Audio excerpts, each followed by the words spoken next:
Hello, everybody. What is going on? I'm going to give some people some time to come into the room. Hey, AP News, how are you? What is going on, everybody? Sorry, I'm a couple minutes behind. My friend, her stepfather had a stroke, unfortunately. So I had to talk to her and just make sure she was doing good.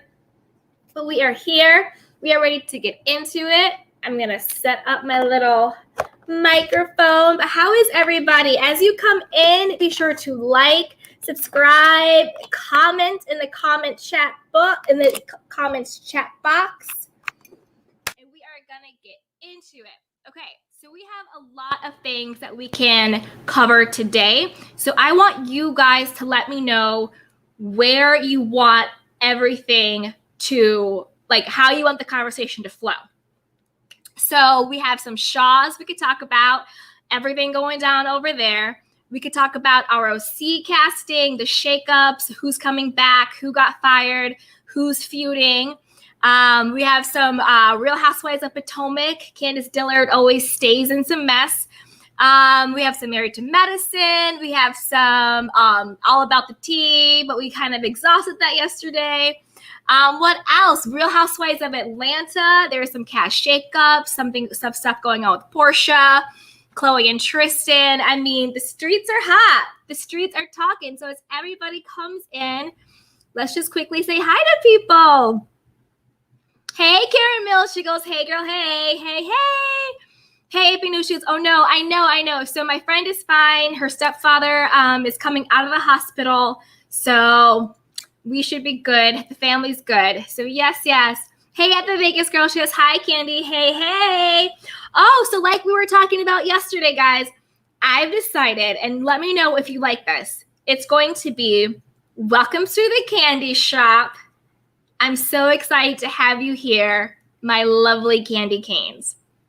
That's what I think the name should be. So the spot is the candy shop, and you guys are my lovely candy canes. You can say candy cane for short, but I think that's where we landed yesterday. So I'm excited. Hey, yeah, she goes, oh, you're here. Hey, yes, I am here. I am ready to go, and we are ready to do this. Robert Edwards says, hey, Robert. T. Grayson says, hi, love. Hi, T. Melissa says, Melissa, girl, you see Nosy got confirmation on the avatar. Woo, that is a lot. We can do a recap of that. Yeah, I've just been focused on the other reality T stuff, but we can get into it. If you want to talk about that, put it in the chats. AP News says, done. Yes. So again, as you come in, be sure to subscribe and like. Hey, Takia Warren, she says, hello, Candy. Hello, beautiful. Yes, Robert Edwards says, new subscriber. Thank you, Robert. I appreciate that. Mocha Alexis, Candy Girl, so much has happened today, honey. I know. Girl, I know so much has happened today. There is so much tea. There is so much to talk about. I think we'll start with, let's start with Real Housewives of Atlanta, because that could be like a quick highlights. And then we'll go into Shah's, a little bit of a deeper dive. So let me know if you guys think that's good. Let me know what you guys think. Melinda Brown says, hey, Candy, did you catch Nosy? I didn't catch Nosy. I'm telling you, there is so much going on today. I'm going to get it. I'm going to watch it. And again, I've been very hesitant, like we said yesterday, because there's been so much that I really want to make sure that it is 1,000% confirmed. I don't want to dox any innocent person. I don't want any of that stuff. So I'm kind of like treading a little bit more lightly, but we can get into it. Young Rich says, yes, Potomac, HCL, and Married to Medicine. Yes, we're going to get into it. Yes, we are. Robert Everett is all about the tea, the new information that Nosy found out. Yes. Lala, say hi, says, hello, beautiful. Hey, pretty. You and your poppin' skin every time. Yes. College Janelle says, hey, Candy and the Candy Canes. Yes, hey, Candy and the Candy Canes. Absolutely. T. Grayson says, I love that. April, such a pretty mess, says, hey, pretty girl. Okay, I'm going to do a couple more shout outs, and then we're going to dive into it. Deanna C. says, hey, Candy. Hey. Oliver Charles says, hi, Candy. Hi. Zara says, hi. Coffee Hook TV says, hey, gorgeous. Hey, everyone. Yes, who else is in here? We have Mocha Deluxe, Trick Pain, Tea Baddie, Married to Medicine. Poetic Kel says, hi, Candy subscriber. Thank you so much. Let's see who else is in here. Shrinking Saren says, hello, everyone. Happy Tuesday. Yes, hello, happy Tuesday. Kamika Boofer says, hey, Candy King and the Candy Pops and Canes. Absolutely. Eccentric Queen says, hey, girl. Okay. So now let's get into it. I will be getting to everybody's comments, but let's start. Okay. So let's start with some Atlanta tea. So word on the curb is, and this is all allegedly, my sources are Tamara Tattles and Kempire Daily. So I always want to cite my sources and give respect and support to where I get the information from.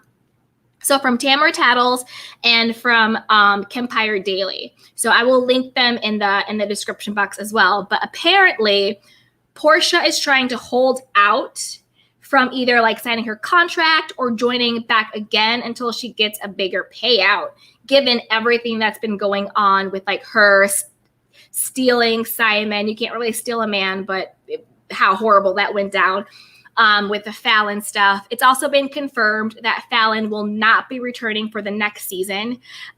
Word on the street is that Cynthia Bailey is out. She allegedly is going to be saying her farewell and making her own announcement sometime this week on the Wendy Williams show. Again, this is all alleged. My opinion on that is I think that's a really great move, whether it was her choice or whether it was the network's choice. I think it was Cynthia's time. I love Cynthia. I think she's beautiful. I think she has a great family. I love her love that she has with Mike Hill. But at this point, it's kind of stale. She's had all of her arcs. There's really no story there. I thought her storyline last season was a bit of a struggle bus with having the extravagant wedding during COVID and the pandemic, and nobody, like, Bravo didn't even film it. Like, I think the footage they used was like their own wedding footage or like phones and things like that. So I think it's good to go out now because I don't know what Cynthia would bring to the next season. Like Noelle went to college, but then she decided that wasn't for her. Now she's in LA doing her like social media and acting and all that stuff. So it's not really like that's a storyline. She's with Mike Hill. They're married. Yay. You know what I mean? Like, I don't really know what Cynthia would bring to the next season. Some people were saying, oh, she's more like a voice of reason. She's kind of like a calm, relief. But and this is no shade because I really like her. But to me, I don't think she's like a calm relief. I just think she's kind of like boring. I think when she was kind of like the beta to Nini's alpha, that made more sense of having her there as sort of that relief because that friendship dynamic was interesting. It's always interesting to watch, the beta girl and the alpha girl and how their dynamic is with other people in groups settings. Cynthia was kind of like the one who kind of always used to have Nini's back. And then that friendship kind of imploded when Cynthia found her voice. So I kind of think without that dynamic, and they were kind of trying to make that fit with her and Kenya, but her and Kenya's dynamic is very different than the dynamic that she had with Nini. So I don't really think that makes sense. So I think it's good that Cynthia, if she's leaving the show, I think it's a good time for her to leave. I think it's a good time for Real Housewives of Atlanta to do a revamp anyway. Again, I don't like the sort of direction that they seem to be going in. Like LaToya is out, but they're going to bring on light-skinned Keisha. Drew is staying.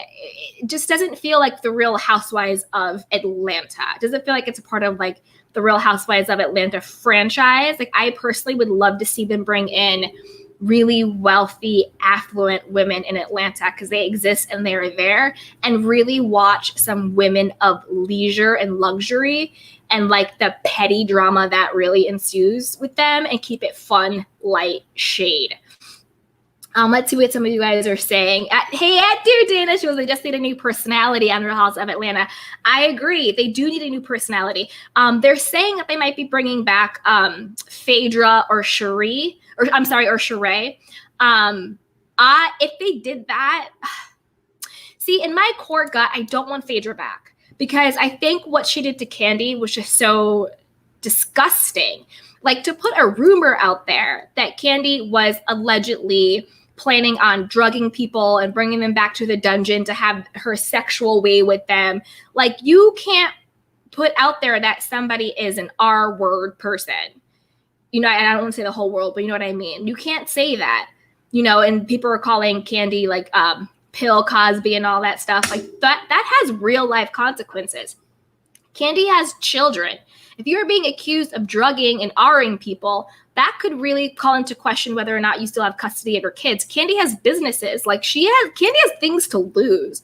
And Phaedra putting that out there, using Portia as the mouthpiece, to me was just so disgusting. And I don't think Portia's hands were clean. I think Portia really was like involved in that in a much bigger way. Because as we've all learned, Portia is very petty and she will lie in a second and act like it's no big deal. So when it comes to that, I don't really know if I want Phaedra back after that. Sheree, maybe. I know that she may or may not be with jail Tyrone. He got out of the jail, but then there was speculation they had broken up. Maybe they're still together.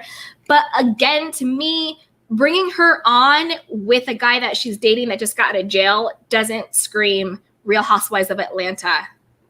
It's more like a Love and Hip Hop, right? So I think they kind of need a whole overhaul. They need to bring in, I think it should be all women over, like older women, like 35, 40, 45, 50, like that world, who are super, super affluent.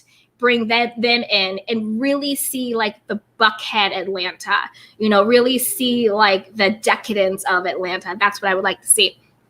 So that is some of the Real House of Atlanta tea. Let's see what you guys are saying up here in the chat box.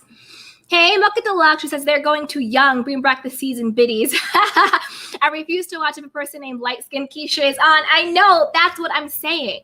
It's like they're trying to, and I don't want to say devalue the brand, because I don't think that people are less valuable than other people on an intrinsic level. But it seems like they're trying to just change the vibe of the brand, and I don't know why. Like, could you imagine they wouldn't do this to like Beverly Hills. Could you imagine if they brought in a woman on Beverly Hills called Light Skin Keisha? No, they wouldn't. They would never do that. Or on the OC. You know what I mean? And it's like, and it doesn't work. Because like, okay, for example, right? Even now on the Real Housewives of New York, they have Leah. Leah is the equivalent of a Light Skin Keisha. And it's not working. Leah doesn't fit with the group. Nobody really likes her. Like, the fans don't like her. She's trying way too hard. She's not married, never has been married. She's never been a Real Housewife. She doesn't have the same level of wealth that the other women have and or had. And it's not working. So I think they should take a page from there. Like, to me, Leah is the equivalent of like a Light Skin Keisha, and it's not working. It's just not a part of the brand. It doesn't work. Hey, dear Dana, she goes, I know a lot of affluent women in Atlanta with class that don't have to go so low and can bring the tea. Exactly. Like, where are the Atlanta Karens? And by Karens, I mean Karen from Real Housewives of Potomac, not a Karen, right? Where are the grand dames of Atlanta? Where are these like women of a particular age who have lived, who have husbands, who have houses, who have, you know, who have like the decadence and the class? Like, that's what I want to see. I don't really need to see Sheree with Jail Bay. That's not aspirational to me. You know what I mean? Like, I don't aspire to date ex-felon. I don't want, no offense to felons, obviously, but you see what I'm saying. Hey, Sam Blank, you said they should bring all the OGs for one final season and end on top. I wouldn't mind that, but maybe it should be some type of like Survivor or some type of that. Do you know what I mean? Like a spin-off special. I don't know if I want the OGs for an entire season, but I wouldn't mind having all the OGs come together for like a special Bon Voyage. And then we might need to do that with other franchises as well. Speaking of, did you guys hear the tea about Real Housewives of C? I know we said we do Shahs after this, but let's just parlay into the Real Housewives since that's like the next sector. So do you guys watch the Real Housewives of OC? Let me know what is going on. So the casting with that, Kelly Dodd, fired. Elizabeth Vargas, fired. Bronwyn Bronwyn, I don't remember her last name, fired. So all of those 3 girls are gone. They're fired. Now, if you remember the controversy around them, Kelly Dodd basically was an anti-masker, had really problematic statements about the pandemic and wearing a mask and protecting yourself. She's had problematic statements about a lot of different things. At her bachelorette party, she wore a hat that said "Drunk Wives Matter." She's had very problematic statements about the Black Lives Matters movement, about race in general. She came out saying that she was a woman of color, that she was Black because she had like 0.02% in her like 23andMe or whatever the case is. So like it's okay for her to say racist things because she's proclaiming to be a woman of color. Kelly Dodd, as a woman of color, we don't want you. And we don't claim you. So you can take all of your bigotry and all of your racism and keep it to yourself, because as an actual woman of color, we don't want you, boo-boo. Bye-bye. So Kelly Dodd is gone, which I think is great. And then Elizabeth Vargas is gone. Elizabeth was just boring. Like, she didn't really bring much to the show. She cried a lot. She allegedly was married to this billionaire, but that doesn't seem to be true. And she said she was going through this divorce, but she couldn't talk about it. So it's kind of like, why would you come on a show when your only storyline is that you're divorcing, but you can't talk about your divorce? So then she said she was like in a cult when she was growing up, and she was abused when she was growing up in the cult and all this stuff. And it was kind of like, is that real, or are you bringing this on now because everyone was saying that you didn't have a storyline? And it just didn't add up. Like, a lot of the things that she said didn't make sense, and her receipts weren't valid. So it was a big mess. So she got the boot, which I think is good because I don't think she really brought much to the show. And then Bronwyn got the boot as well. So if you guys are, hey, Paige Coleman, she goes, I love you. Mwah, I love you too. So Bronwyn also got the boot. So to catch you up on why Bronwyn was so problematic. So Bronwyn said that she was an alcoholic her whole life. She was wasted the majority of the show, and now she's on her sobriety journey, which is great and beautiful. Like, yeah, but people were like, were you really an alcoholic, or are you doing this for a storyline? Like, what is really the truth? And then remember, our favorite avatar, Monica DeMonica, broke the news on All About the Tea that during the reunion, it was exposed that Bronwyn allegedly offered Shannon's, at the time, 14-year-old daughter a narcotic. The white stuff, the nose candy, if you will, to a 14-year-old girl. And then it came out that maybe it was like Molly water, but no matter what it was a hard drug, illegal narcotic that this grown-ass woman was offering to a 14-year-old girl. So that came out during the reunion.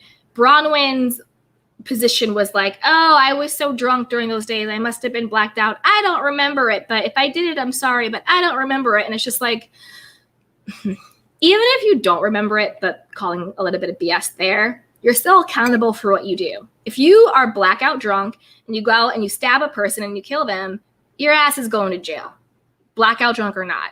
So if you are blackout drunk or not, and you're offering a 14-year-old child narcotics, you should be held accountable for that. That is ridiculous. A, it's illegal to have it in the first place.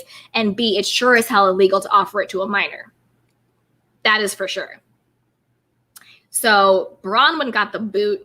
Oh, and also what happened with Bronwyn, right? Bronwyn also admitted, and to me, I'm just like, girl, this shows you the level of entitlement and delusion that people live in. She willingly told people that she hit her husband twice. I mean, physically hit him at least. Well, I mean, she admitted to it twice. So to me, I'm like, what you admit to is just like the baseline. And if you admit to one thing, there's usually way more in the back, right? So she admitted to hitting her husband twice, right? And then she said that one of the kids saw her hitting him, which I'm sure they've seen her hit him a lot. And she thought that was okay, like somehow she would be looked at as, oh, poor Bronwyn, you must have been so drunk and angry and sad that you hit your husband. No, that is domestic violence. If a woman hits a man, that is domestic violence as well. So of course you got fired. Could you imagine if the tables were turned? If your husband came out and said, yeah, I've hit Bronwyn twice, and while the kids watched me hit her? Could you imagine if the tables were turned and it was her husband who was hitting her and kicking her ass during that time? Could you imagine what that fallout would look like? But since you're a woman, you think it's okay for you to hit your husband in front of your children. And to me, she really was abusive, because I don't know if you guys caught it or not, but her own daughter, who had struggles with eating disorders, I think she was like anorexic and bulimic, and she's gotten help, and, you know, she's on her recovery journey and all that stuff. She came out, I think she did a YouTube live or Instagram live, and she talked about one time when she was in a really dark place. It was really hard for her to eat. And Bronwyn was just hammering in on her. Oh, so you can't eat for me? You can't eat for your little sister? Like, to the point where the girl was like crying, and the dad and the girl had to like flee the home and went to a hotel to get away from Bronwyn. So that should tell you something right there. And also Bronwyn's mom is also very problematic. She was caught, I'll say allegedly, but there's also video of this. And a police report, I think, of her mom was down there in Mexico, and she went into like one of the like stores, and she was stealing stuff, and she was caught on tape. And then she left the store, and the police went and caught her and stuff. And she thought she was like entitled, like, you know, you can't prosecute me. Like, I'm allowed to take whatever I want and do whatever I want and all this stuff, like very like entitled. And she had very problematic things when it came to race. She's also said very like racial slurs and things like that. So they are very problematic, and they are gone. They got the boot. Who's back in the OC? Heather Dubrow. Now, I know I said I don't want OGs back, but to me, I love Heather. Heather is one of the best OGs, and I can't wait to have her back. I think that is a really great casting. Allegedly, Tamara's coming back as a friend of, but I don't really like Tamara. Tamara to me is like a mean-spirited shit stirrer. Like, she's too much. And I don't know if she knows that she's doing it intentionally or not, but I don't know. I don't really know if I want Tamara back. I think Tamara can probably stay off. And I also thought she said, I would never come back as a friend of. I know my worth. Yeah, you knew your worth, but they didn't offer it to you. So now you're coming back as a friend of. I don't know, but that's just word on the street. And then there's another girl coming back. Her name escapes me, but she's actually really good friends with Bronwyn. And she's going to come on the show, and they may bring in another personality or not. So that is kind of the scoop on the Real Housewives. But I want to see what you guys are saying, because I want to answer your questions and see what you guys think. So let's get into what you guys are saying. Dun, dun, dun. Hey, Zara, you said bring Tamara back as Heather's friend. Well, that's the thing, right? They're saying that they're going to bring Tamara back as a friend of, as Heather's friend. Exactly. Hey, does Ronnie don't come on today? I don't know. Ronnie's supposed to come on today, and then the other one comes on tomorrow. Beverly Hills, right? Or maybe it's the other way around. I'm not sure. But we can do a recap of that too. Hey, Lala, say hi. That was disgusting what Bronwyn did. It was so disgusting. Like, how do you hit your husband, and then how do you offer a child narcotics and you still think you have a job?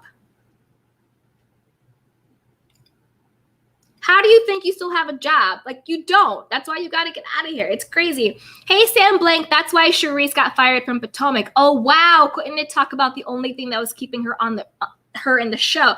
So you mean her divorce, right? So Charisse's divorce from her husband, is that why she got fired? Because she couldn't talk about the divorce? I thought she got fired because, like, she was kind of not the most interesting housewife. Do you know what I mean? And isn't that why her and Monique beefed? Because Charisse kind of felt like Monique took her place. Like, oh, like, you use my contacts, you use my Rolodex, and like now you have a spot on the show, and now I'm kicked off, because Charisse kind of thought it was her show. Right? Charisse thought like, oh, I brought these women together, or like whatever she thought she did, until she thought that was her show. And then when she brought Monique on, and Monique kind of became a fan favorite, and she was like doing all that stuff. And Monique was kind of just like, oh, well, you're my friend. Like, I'm asking you for your contacts because that's what we do. If we're having a party, it's like, oh, who should we invite? Blah, blah, blah, blah. But I guess Charisse took it some type of way. So they had their whole falling out. Matt Zara says at Rich next Tuesday. Okay, so Roni's coming back next Tuesday, everybody.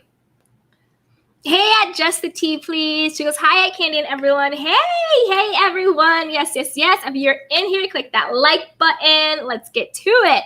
Hey, Milk It Deluxe at Dear Dana. What is a suitcase community? Yeah, what is a suitcase community? I don't know what that is. Spill the tea. Spill the tea in the text. What is a suitcase community? At Young Rich Goki. Yes, that is correct. So word on the curb is that Bronwyn offered Shannon Bedores. At that time, the girl was 14 years old, some booger sugar. Yeah. Hey, at Poetical, she goes, woo, I know, it's absolutely crazy. Milk and Deluxe, that's a booger sugar to a 14-year-old, exactly, yes. But that just shows you the level of entitlement. Because I'm sorry, I don't want to make everything about race, because everything isn't about race, obviously. But flip it to a different franchise. If it was Atlanta, if it was Potomac, and one of the girls had offered another girl's underage child nose candy, do you think the law would be involved? Do you think there would be some type of investigation? Do you think somebody would lose more than just a spot on a reality show? I don't know. I mean, in the real world, yes. Hey, dear Janice goes, I'm Muck and Deluxe, but you are right. The very young, new money want to live right in the heart where the action is going on. I live in the center of Atlanta as I was in my 20s. Yes, there's what's going on, all that stuff. Hey, at Common Thread Speech, double standards are never cool. Exactly, double standards are never cool, and you see it so much in how different franchises are treated and how different people within those franchises are treated. You see it so much. Hey, dear Dana, she goes, I'm Mocha Deluxe. Suitcase communities are people that work in Atlanta live to avoid dealing with the nightlife, traffic, so many people, etc. You can live in more opulent homes.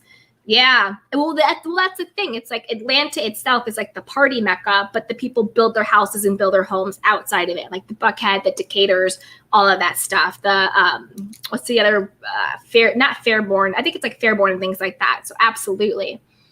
Hey, Miss Bernice, how are you? So Miss Bernice says, Bronny is the classic example of when being rich and privileged goes wrong. She's from a dysfunctional family that money did help, but bring the money didn't help, but bring the problems to the surface. Exactly. Bronwyn is a prime example of entitlement and privilege without accountability or any type of self-awareness. Like she was using her newfound, oh, that's right. We didn't even talk about this. So then she came out and said that she was a lesbian, but she didn't want to divorce her husband, and she wanted to live in the same house with her husband and with her girlfriend, but he couldn't bring people over. Okay. Oh, okay. Hey, at Just the Tea, please. Hey, at Dear Dana. Yes. So let's see what you guys are saying. At the Dana says 104 in the room. Hit the like and the bell. Yes. Absolutely. Hey, Nina, in a New York minute. Yeah, in a New York minute. Exactly. Hey, College Janelle, interesting at Young Rich. Yes. At Sam Blank, if Nene offered Riley booger sugar, she would have been under the jail. Exactly. If Nene had offered Riley some booger sugar, she would be in jail. There would be charges pressed. Andy Cohen would be coming out with some BS statement. We here at Bravo do not condone providing underage children with narcotics. Yeah, you say that for certain people, but you don't talk about it for other people. Like the double standard is so real. Hey, Lala, say hi. I would love to see Gretchen back.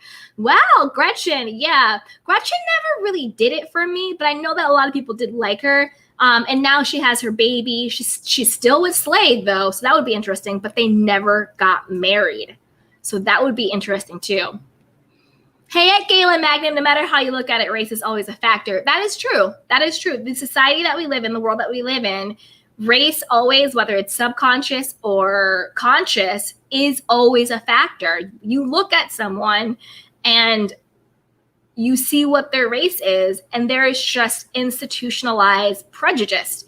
Like you look at someone and whether or not they're Black or white or Asian or Indian or Native American or whatever the case may be, your mind automatically will make a default assumption about that person solely based on what they look like. Hey, Nina, she says, hey, at Miss Bernice. Yes. I said, yes, she has issues. Okay, guys, so let's shift gears and talk about, let's do Real House of Potomac, okay? So, did y'all see simple-minded Candace Dillard come out here and defend Erika Jayne from the Real Housewives of Beverly Hills?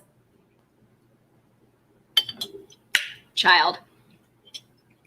Talking some mess about, oh, people always like to prejudge and you don't know all the facts of a story. So like save your judgment and criticism so you know everything that's going on. Like leave Erika alone, blah, blah, blah, blah, blah. Candace, again, nobody sent for you. Why are you coming to this conversation? Candace, nobody cares about your opinion on Erika Jayne, okay? Like nobody. Erika Jayne married allegedly up, but to an alleged complete fraudster.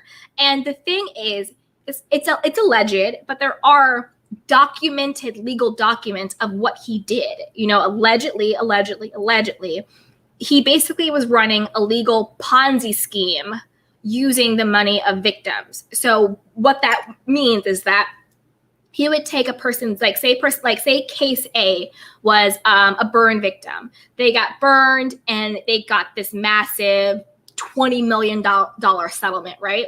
So instead of giving the burn victim their 60% of what that settlement would be, he would be like, no. I'll give you increments. I'll give you like an allowance on the money, but let me invest it for you because I don't want you to squander all the money. Let me invest it for you and keep it for you so it can keep growing and growing and growing. But essentially what he did was he would steal that money to pay off other debtors, other high interest loans he had, other cases that he stole from. So he was stealing these people's money. And then when they would get hot to it, he would be like, no, like, I'll give you a little bit here. Don't do anything. But then the people started to talk. And this has been going on for years. And it's documented, but I'll say alleged, that he was doing shady business even before he married Erika Jayne. It's been documented that there's been complaints against him. But since he was such a powerful person, he would give money to politicians. He got a really high position where he was actually on a committee that would decide who would become a judge or not. So if you are in a position where you decide who becomes a judge, and then when you step into that person's courtroom, of course that judge is going to make things happen for you because you helped that judge get to where they were. You see what I'm saying? You see how it works? You scratch my back, I'll scratch your back. So he was able to, for all of these years, to swindle, millions and millions and millions of dollars from people. There's a lump sum right now of legitimately $20 million that disappeared overnight. And allegedly, Erika has been helping him to hide that money. There's been documentation that like his business gave the $20 million to her business, but now they can't find the money. That's why they're doing a deep financial forensic dive into her finances, into his finances, their monthly income. They're trying to see everything that they're worth. And then Erika has been very tight-lipped and very problematic.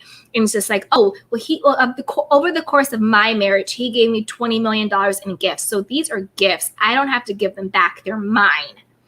And my mind was blown and floored because I'm sorry, but if you are not guilty, if you weren't helping this man do this, if you knew what he did to literally people who got into plane crashes and their family members died, the surviving members, their orphan children, people who were burned, people who, again, family members who have died and all of this stuff. I think one guy was like, literally something happened where I think his apartment blew up and his girlfriend died and he was in a coma for like 2 months.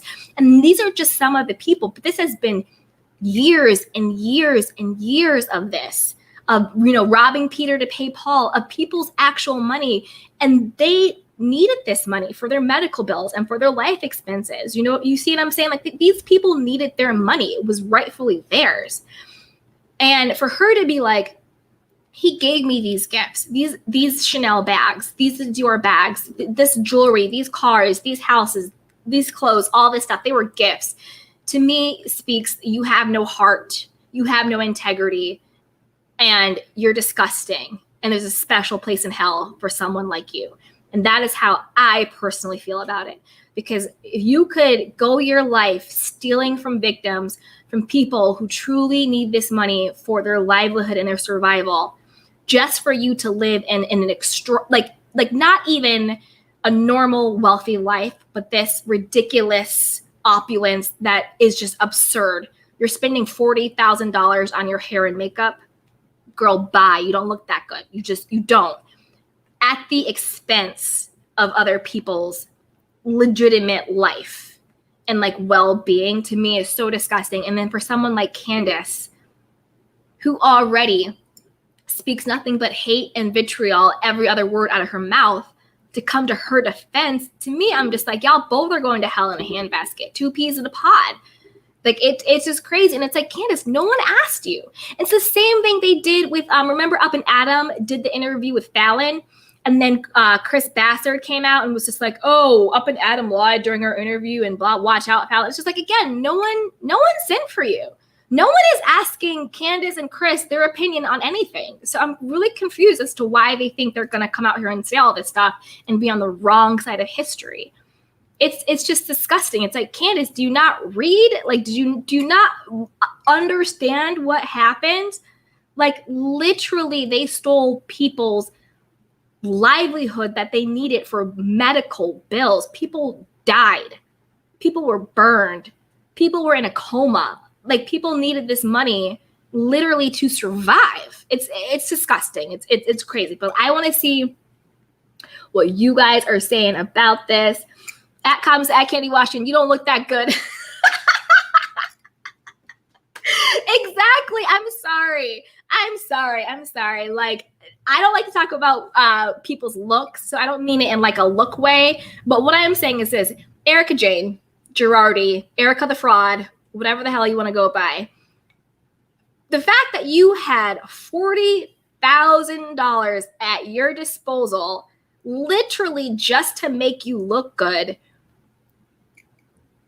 you got schemed too. Your hair people schemed you. Your makeup people schemed you. Your costume people schemed you. They were charging you a lot of money. Because I'm sorry, if I had $40K a month, girl, get the hell out of here. Get out of here. So you got game too, Erika. You got game too. Going on the Beverly Hills with hairstyles appropriating Black culture. Sure, whatever. Insane. Hey, dear Dana, she was at Common Thread speech. Absolutely. And Erika was not blind that what was going on. In early shows, he gave her art as a gift. Candace has an evil heart. Chris Bassett also look for another 15 minutes. Exactly. Erika knew what was happening. Allegedly. Erika knew what was happening. She was in on it. And the way that she's acting now, to me, just proves it. Okay, I want to see what you guys are saying because I want to talk to you guys. Hey, Gayla. She goes, it's an example of people who are never held accountable for wrongdoings. Candace stay out of business. That's not hers. Exactly. That's what got Candace mollywopped in the first place. Putting her nose in her mouth in business that doesn't belong to hers. Candace, mind your own business. I'm sure you have enough going on in your own life that you don't need to pipe in when it comes to literally Erika and Tom Girardi allegedly defrauding people of millions and millions and millions and millions of dollars. Mind your business, sweetheart. Hey, at Kimberly Lee Ann, she was both Candace and her husband are gross. They both need their asses whooped. I mean, yeah, they are gross. They are very gross. They come out of the woodwork just to say really nasty, derogatory, hateful things. And it's just like, nobody sent for you. Get out of here. Hey, Tunisa, she goes, I love you, Candy. I love you too. And I love all my candy canes up in the chat. Be sure to like and subscribe and share. I love you guys. Love you. Okay, so at Common Thread speech says, at Candy Washington, her use of those important funds makes that girl ugly inside and no makeup and hair is worth that. Exactly. No, like there is no level of glam squad pretending to be a pop star that you could give me to sell my soul. I'm sorry. My soul is priceless. So there is nothing you could offer me to make me sell my soul. And I think that's what these people have done. They sold their souls for a price to intentionally fraud people out of money that they need because they have gone through literally tragedy, death, comas, limbs gone, people like plane crashes, having your house blow up, all of this stuff, cancer, everything. One of the victims was her son had, I think it's called CTE, if I'm remembering correctly. It's like the disease that football people get where they get banged on their head, banged from concussion. So her son was suffering from that, and he got, and because of that, he got into this motorcycle accident where he lost his life, and I think 2 other people got injured. So they were suing like the football people or something like that because of what happened to him and how his brain got injured. So these are real life people who have lost lives, who need the money because their body is like 85% burnt up. Like, this is some serious stuff. And to me, you sold your soul for what? To be a half-naked pop star? Like, her money wasn't even making music until she went on Beverly Hills. And on Beverly Hills, I don't think she made money. I think she just evened out. Because if you're already spending $40K just on glam, how much more are you spending for renting venues and the rehearsals and the dancers? Like, she was independent. That means she paid for it all herself on the backs and with the money of all these victims. It's disgusting. Hey, at Kim Hobson, she goes, they should auction off all her designer stuff. If you love your husband, why wouldn't you give up that stuff? Exactly. Not even if you love your husband. If you just have a conscience and a soul and a decent heart. Like, I could not love my husband, but if I knew that I was wearing a Chanel bag that was bought with blood money, I would give it up. I would be doing everything in my power to get every cent back to the actual victims, because to me, that is blood money. And that money comes with a price. You may not pay it in this world, but you will pay it in the next one. You can't treat people like that. Hey, Kimberly Ann, she goes, Erika Jayne equals Dollar Tree Lady Gaga. Exactly. She's the 99-cent store version of Lady Gaga. P says Erika Giffrati. Exactly. Hey, LaWanda. She was watching the Hulu documentary, The Housewife and the Hustler. Yes, former clients are speaking out about them and what they've taken. It's discussing what that Candace needs to have several seats. Exactly. So everybody watch The Housewife and the Hustler on Hulu. It's a really good documentary that breaks down everything that happened with the victim, what they're saying. So yes. At Lala Say Hi says, LOL, right? Exactly. Hey, Nina. She goes, Switzerland is the best place to hide the money. Yes. Switzerland, offshore accounts, and other people's names. Like, they are definitely allegedly hiding that money somewhere. 20 million plus didn't go missing overnight. And it's my opinion that he is allegedly also pretending to be suffering from, like, what do you call it? Like Alzheimer and dementia. I think he's as conniving as he has always been, and he's just using it as a get out of jail free card. At comment that said, yes, Chris passed it by. Yes. As Shanika C says, the Cayman Islands. Exactly. I bet you they are hiding their money somewhere in the Cayman Islands. It is absolutely sickening. And speaking of things that are absolutely sickening, let's talk about Shahs of Sunset. Okay, are you guys watching? Comment in the chat. Let me know. Are you watching Shahs? Who do you love? Who do you don't love? Let's get into it. So the last episode was, hey, Miss Bernice. She goes, that money is in an account collecting interest as we speak. Yes, that money is 100%. It is an offshore account and it's collecting money as we speak. 100%. Okay, so let's get into Shahs. Okay, so you guys are watching. Okay, Lala says, hi, I am. Okay, good. And Bernice says, I love Shahs. Okay. All right, let's get into it because I got thoughts on Shahs. Okay, so first thing, I love MJ. I love MJ now. I think she's really, I think the therapy is really working for her. I think losing her father, I think having her baby, and I think having Tommy has really matured her and softened her and rounded her out. I think what Reza did to her was downright low down and dirty. And I hope in my heart she's only kind of fronting and being friends with him because she still wants to make money and film for the show, but that she never in her life again actually trusts Reza, that dirty ass dog. And this is my opinion, but to me, he's a dirty ass dog. For those of you who don't know what he did, last season, MJ was having, she was pregnant, and it was at the end of her pregnancy.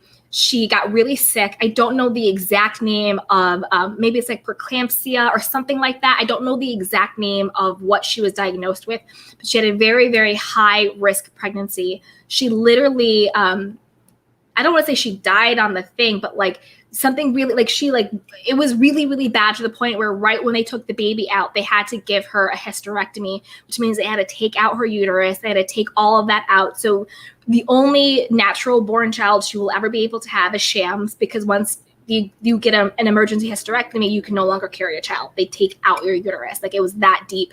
She literally was just like touch and go. Like, it was bad. So during this whole time, her best friend for how many years or decades, instead of going to the hospital, instead of checking on his friend, instead of making sure that she's not dying in childbirth, which sounds really dramatic, but was actually the case, he was having a hissy fit because his snake-ass husband, Adam, like, I think Adam is such a snake, was allegedly sending inappropriate texts to other men. And I think MJ knew. She may have talked about it to some guy. I forget what the guy's name was. Like some weird guy that popped in and out. I didn't really know who he was.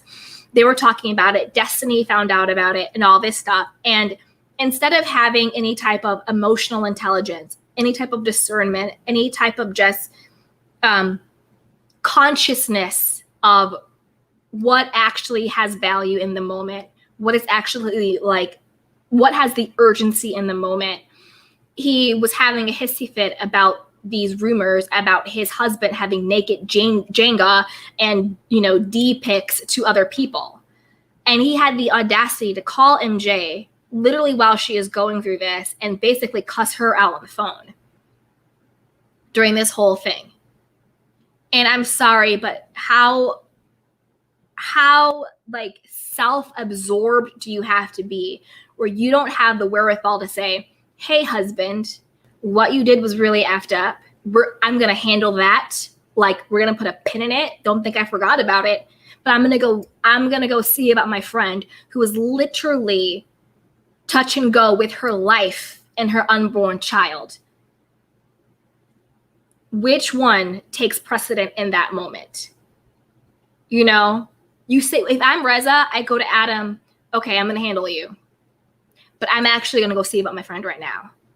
And that is what you do. And any type of pettiness, he said, she said, who knew, who didn't know, is thrown out the window at that point. Literally, your best friend for decades is unsure if she and her child will make it through childbirth.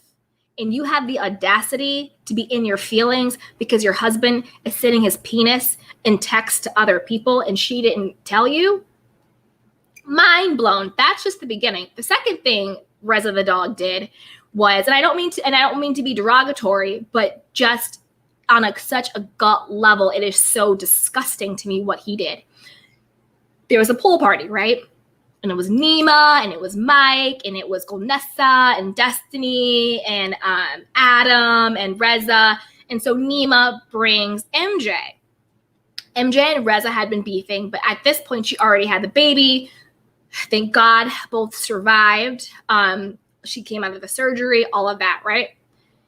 He has the audacity at this party to yell down to her, the reason why he said something like, the reason why your uterus exploded was because you had 10 abortions.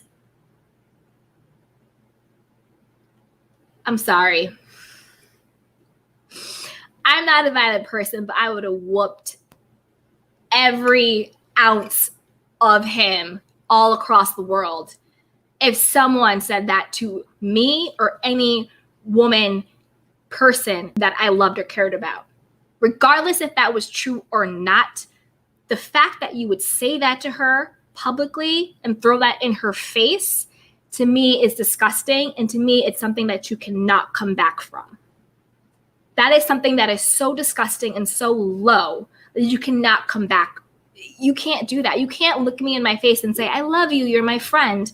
We have all this history. But on Mad Day, you're going to say in front of people, in front of cameras, for the entire world to see the reason why your uterus exploded was because you had 10 abortions?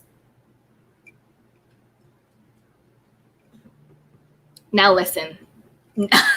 Now listen. And if that wasn't enough, he then had the audacity to go on social media and he was posting like her medical. I forgot exactly what the medical records were, but he literally had the audacity to get his crazy self-absorbed self up there and posted online her private medical records.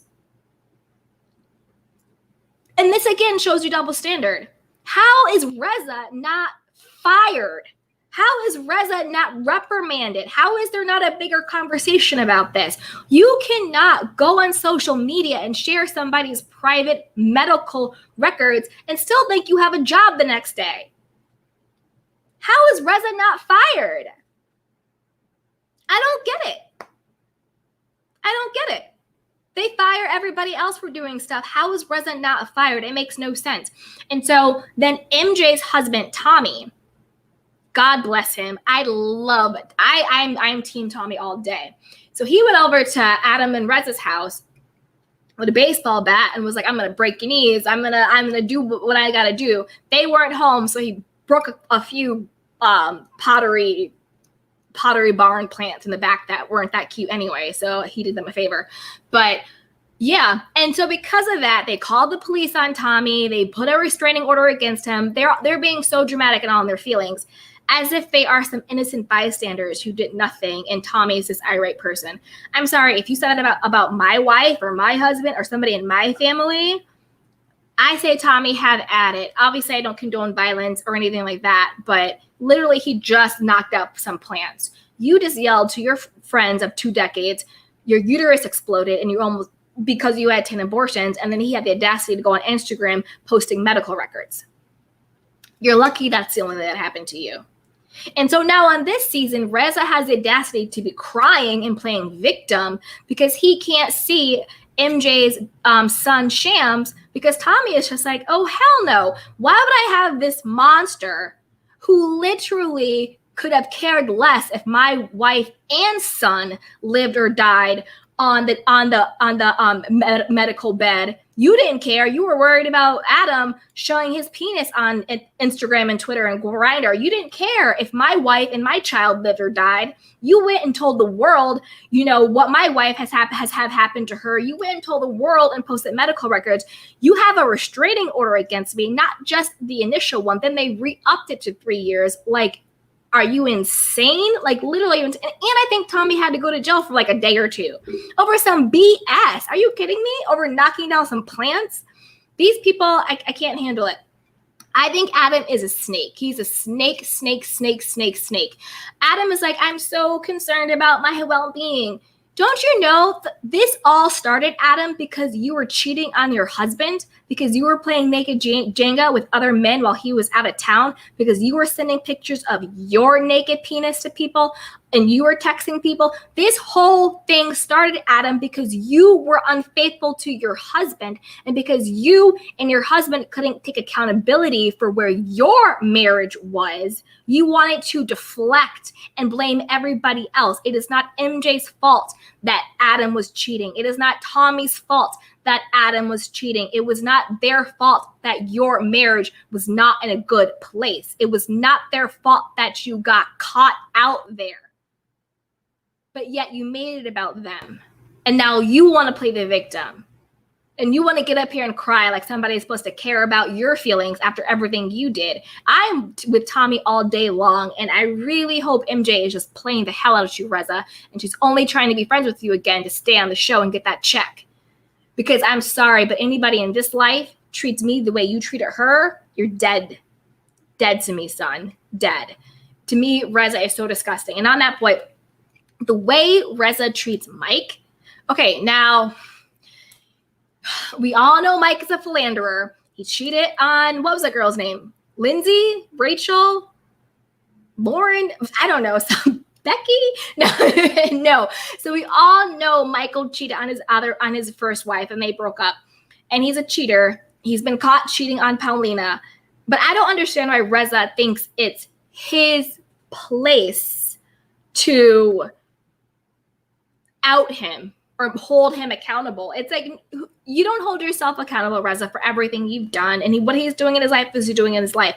And he started some rumor that Gonessa was the one behind sending inappropriate text to Mike under some like fake burner text message thing or whatever.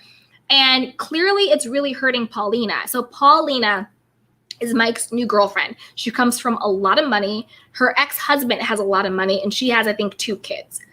To me, Paulina looks like a really depressed,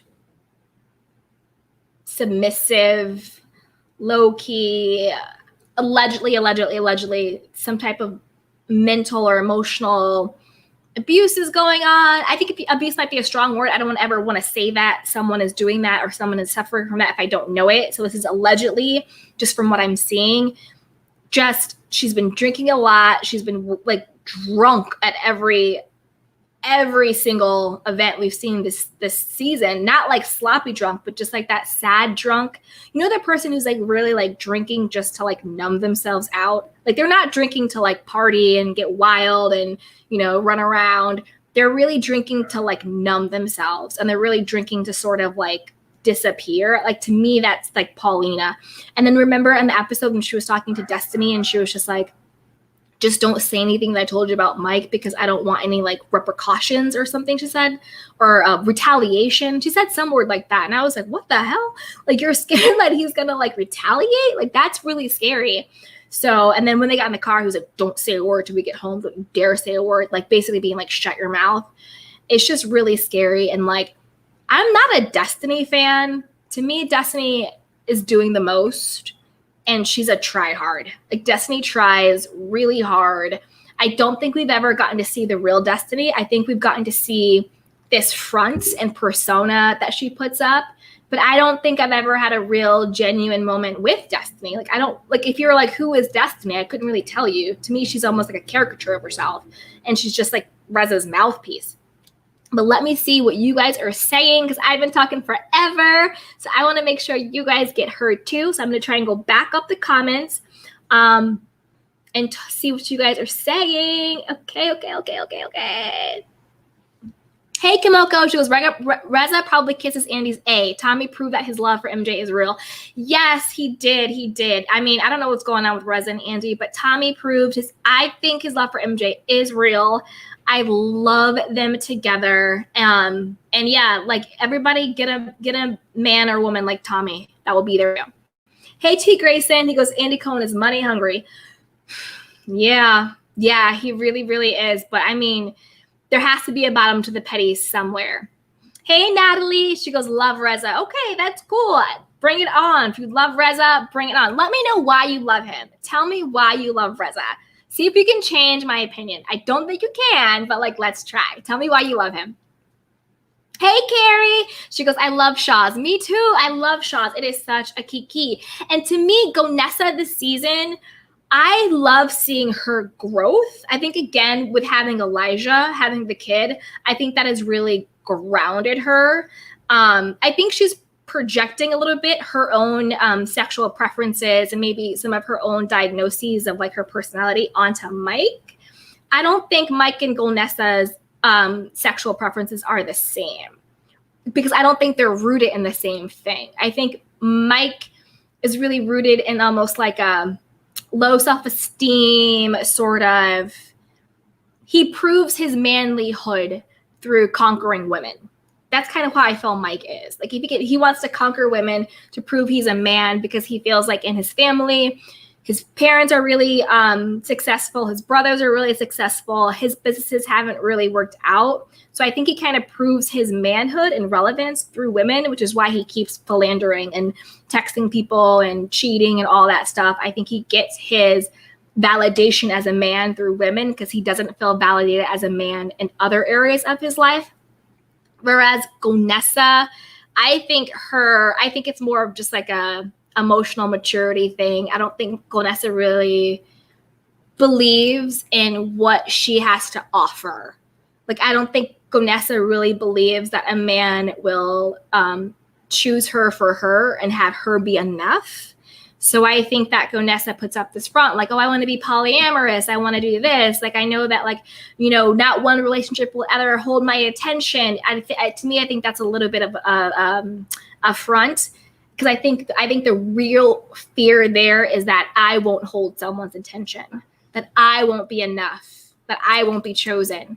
So instead of making myself vulnerable to that, I'm going to just say, oh, I need a lot of people. Oh, I need short-term things. Oh, I want to, you know, have multiple relationships and have it like that, because it's easier to deal with that stuff and pretend like you don't want it than to maybe not get what you want and feel like you're not enough.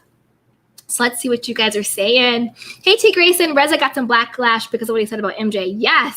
I mean, he of course he got some backlash. I mean, there's no way you can say that about a woman and expect nobody to come back. Like, I was surprised they let him back on the show.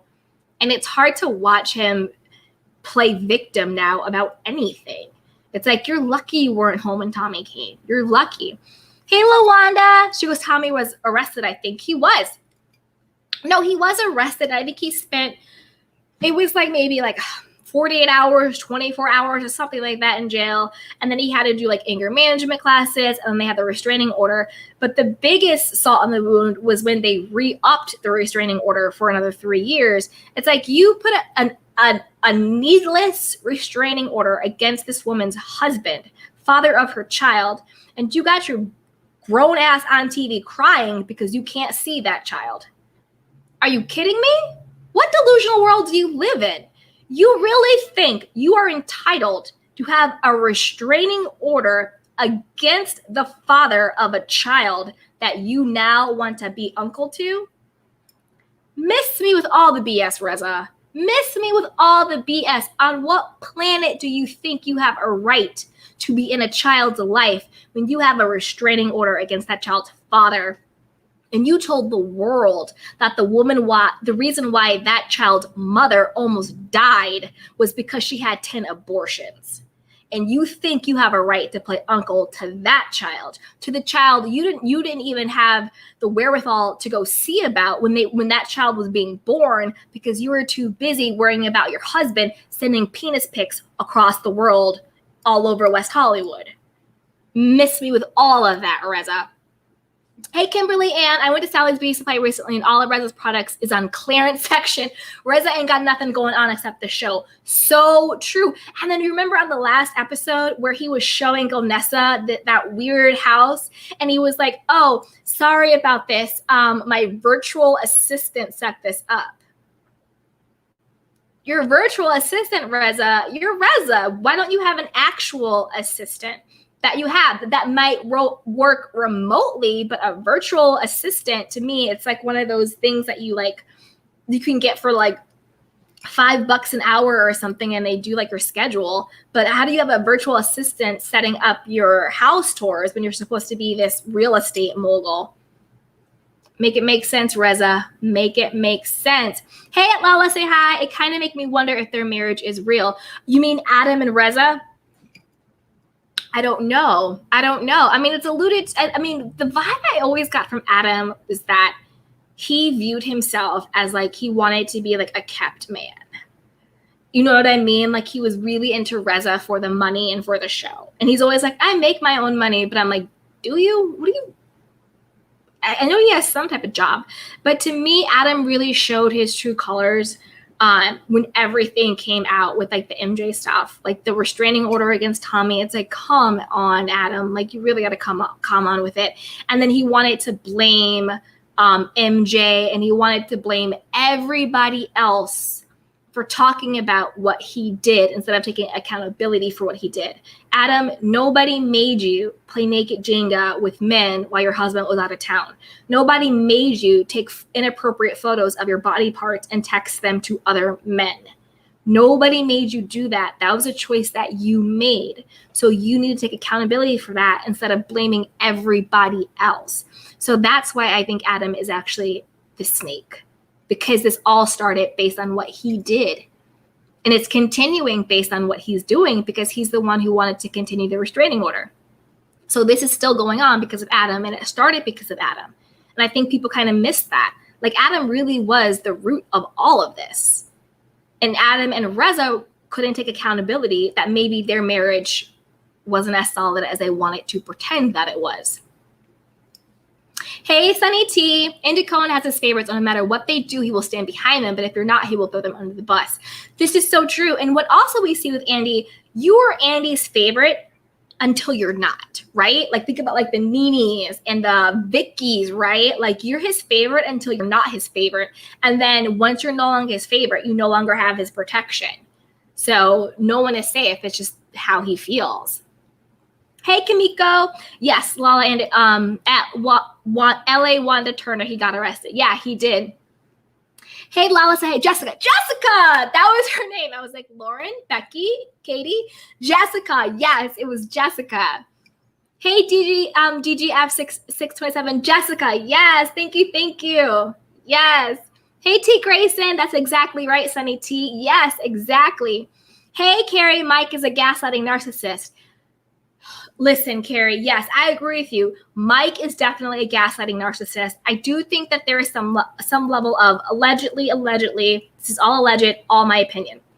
There is some level of emotional control and manipulation going on.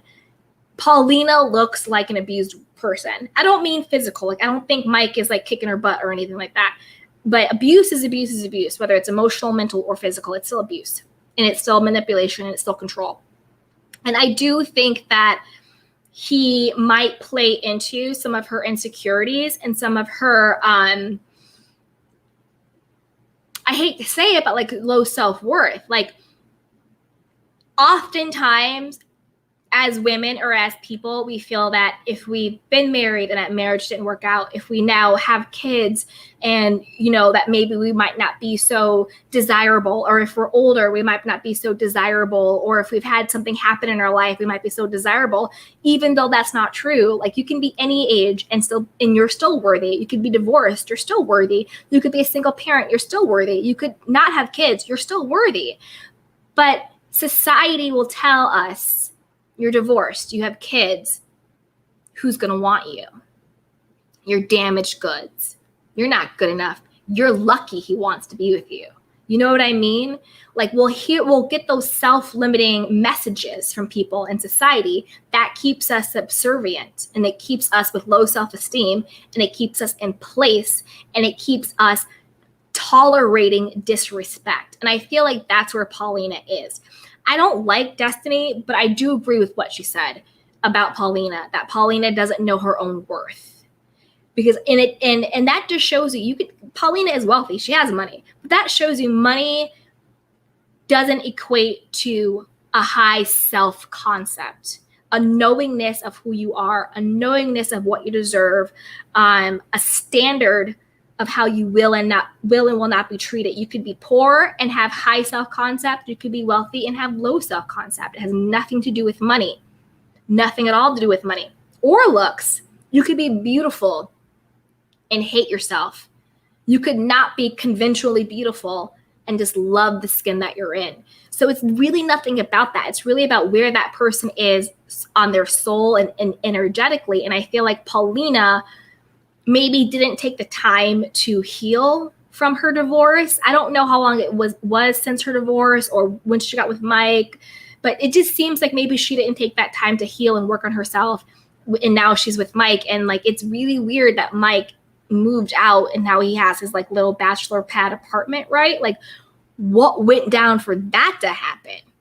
For him to move out in the middle of a pandemic into his own apartment? Like what was that about? And then she let us know that he had cheated at least 10 times.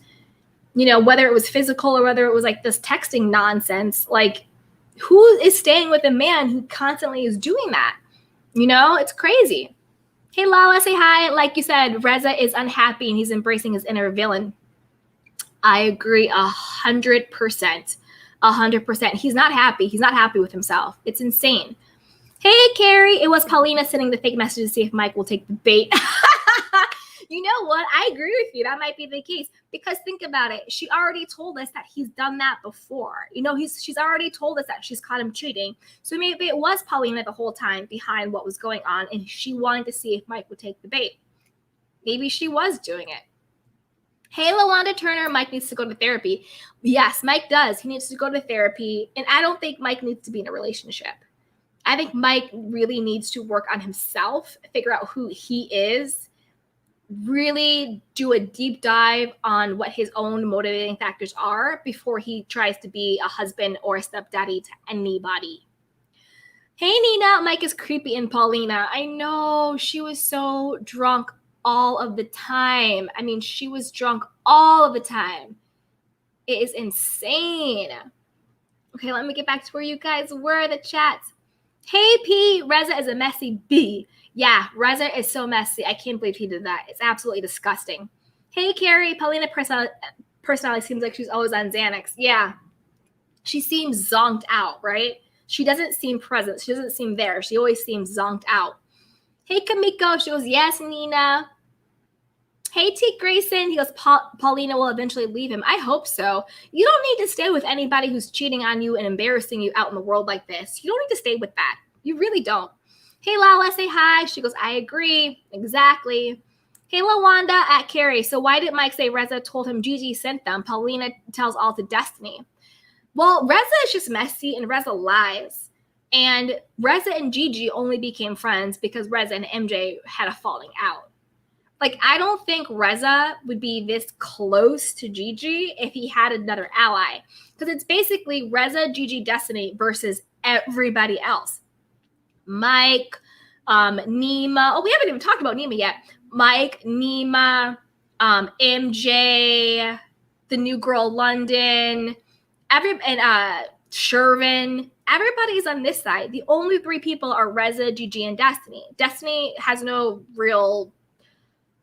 She's just so fake and phony to me. Like, Destiny just bothers me. Destiny really... She just tries so hard. I'm like, who... Like, I feel like if I was at a party and Destiny was there, I'd be like, who is this girl? Like, sit down. Go away. Like, she just does way too much. Too much.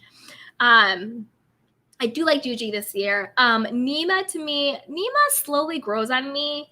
Nima, to me, is kind of corny. He's kind of like the Cynthia of the show, right? He's kind of there to sort of like play both sides a little bit, but kind of just keeps it in the middle a bit, you know, kind of bending fences like that.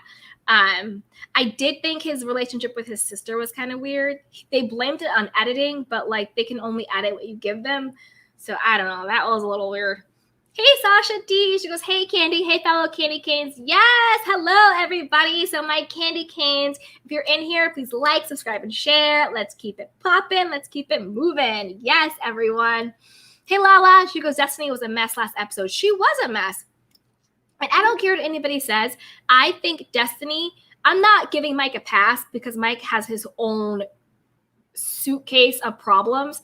But I do think that Destiny and Reza got together and they did purposely make those questions targeted to Mike. Because if you notice when they did the cut to and they had a flashback of Reza saying all those things about Mike, and Mike's not dumb. He was like, you set me up for the okie doke. And we all know Destiny is Reza's mouthpiece. And Reza's reaction confirms it because he was just like, oh, what are you talking about? What are you talking about? This isn't my design. To me, that proves they were in cahoots because Reza's the type of person, if you blamed Reza for something he didn't do, he's the type of person that would go all out, all over the top. Like, what are you talking about? Like, he would do the most. But the fact that he had that snide remark to me was just like, yeah, you got called out. Hey, Gayla, I don't like the way Mike seems to treat Paulina. Agreed. I don't like the way he treats her either. She seems like a what is it called? Not a victim, but what do you call a person who's been kidnapped? She seems like she's a hostage. She seems like she's a hostage. That is what she seems like. And she's like going to drink herself out of it. That's what it seems like. Hey, Carrie, I love Destiny from the People Couch show. I love that show. Yeah, I think, wasn't she on it with her and her sister? I never saw her on the People Couch. Was she more herself? Was she more like a normal person on there? Because on the show, I don't really get that much from her. Hey, P, at Carrie, at Kamiko, at LaWanda, all of that, and then some. Mike's ex-wife converted for cheating ass. Exactly. So Jessica converted to Judaism for him, and he still cheated on her. And he still treated her like crap. Like, this woman literally converted to your religion just to marry you, and that's how you treat them. It's insane. Insane. Hey, Vivi. She says, hello, Candy Washington. Hello, everybody. Yes. Hey, Rebecca. She goes, I think that Mike is constantly trying to live up to the expectations put on him by his parents and culturally. I agree. Culturally, it would be inappropriate for him just to openly date a lot of women. Yeah. Yeah, that's what I'm saying. I think that he is trying to be something that he's not, and so he doesn't feel fulfilled in himself. There's a hole. There's still curiosity. There's still things that he wants to do, but he doesn't feel like he can openly do it. So he's seeking validation these sneaky, backhanded ways, right? Hey, T. Grayson, Destiny moved across the street from Reza to keep her storyline going and stay on the show. She did, because she did say, oh, I moved with Reza. We're neighbors now. 100%. 100%. That's why Destiny is so, sorry, you guys, so far up Reza's butt, because she doesn't have any other allies. She doesn't really have any other friends on the show. I mean, her and Paulina are friends, but to me, that's more a friendship of convenience and a way for Paulina to have an outlet on the show as well. Hey, LaWanda, Paulina is in an abusive relationship. Anytime a man speaks for you or commands you is not right. Yeah. Yeah, he was treating her like a lapdog.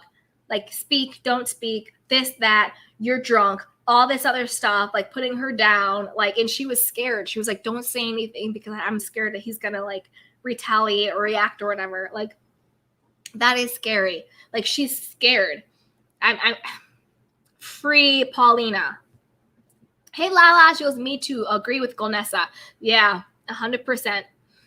Hey, Wilda. She goes, I love Gigi too. She is amazing. I like Gigi. I really like Gigi this season. She's really mellowed out, and she seems to have more a discerning spirit around her this season. She seems more grounded, and she's more aware of what's going on, and so hot-headed, and I'm really happy she got rid of the knives. And what do you guys think? So she was saying how her mother moved in. Her grandma was just like, the grandma of Elijah was there the whole time. I was like, yeah, because the grandma is scared that you're going to do something to the baby, like drop him or something. I was like, the grandma hasn't left because she's just like, we don't want Loch Nessa to come out around the baby. We must protect baby Elijah at all costs. That's what I thought. Let me know what you guys think. Hey, Gayla, I agree. I love Gigi. I love her realness. She told Paulina to not bother her because she was eating her pie. She had me rolling on the floor. Yeah, she was like high eating her pie. And also, I think I agree with Gonessa, but I don't agree with her delivery because she, you know what I mean? Like, the pie thing was funny. I totally agree with that. But I mean, the separate part where she was just like, don't text me, don't message me, like, let him cheat in peace and all that stuff. I'm like, no. What do you mean let him cheat in peace? Absolutely not. I get she was saying, Paulina, don't take it personally. Because Mike isn't cheating because of anything Paulina did or didn't do. It's not about Paulina. So, right, you don't take it personally. But, of course, you take it personally when your person is cheating on you. Mike's cheating is rooted in his own insecurity and his own not feeling of value and worth. But you can understand that at an intellectual level. But emotionally, when your man is cheating on you, of course you take that personally. Of course you think, what about me isn't enough for you? Why do you keep going outside of us to get what you need? So of course you take it personally, right? Hey, Joanna. She goes, Destiny's as dirty as Reza. Agreed. And his husband started all this BS. Exactly. Andy Cohen is saving Reza, and we all know why. The flame is real. Wow, wow, wow. I don't know. I don't know. Maybe they're friends. I don't know. Hey, GGF627. It breaks my heart to see Reza cry to meet baby Shams. He didn't think about how much his mouth biting would biting him in the ass. He was with MJ during her father's transition. I know. He should have thought about that. He should have thought about all of that before he did what he did. And this is my thing. I think every evil thing that Reza did to MJ, he really wanted to do to Adam. I think it was a misdirected projection of anger and betrayal. and humiliation. I think Reza was extremely embarrassed because we all know Reza is all rooted in ego. He is so rooted in his ego and how he appears to be and what people think of him. I think he was so embarrassed that everybody knew that either they were cheating on each other, they had some type of open marriage agreement, allegedly. There's been rumors that Reza would do stuff and he would do stuff. So maybe they knew about it. But the fact that it became public and everybody was talking about it and they came on the show where it was like you were fronting on the show like you were this couple, but then it really turns out you were this other way. I think Reza was so deeply embarrassed and betrayed because remember he said to his husband, he goes, "No, now is the time for me to tell you how stupid my husband is." To me, that made me sound more like you were so stupid you got caught. Not so much it was I'm so betrayed that you did it. It was like, to me, it was more like they had an agreement. They had this open marriage. Don't get caught because we have this front going on. And I think Reza was so angry with Adam, but he couldn't publicly be angry at him that he put it all on MJ. So let me know what you guys think. Sorry, guys. Hi, Nyla. She says, hi, Candy. Hey. LaWanda Turner says, love y'all. Gotta catch you later. Mwah. Thank you for joining. Yes, we'll catch you later. Hey, P says the Shahs cast leans into their individual eccentricities and absurdities. Yeah, they do. They definitely do. Here to Dana, she's got to run. Love y'all. Love you too. Thank you so much for joining.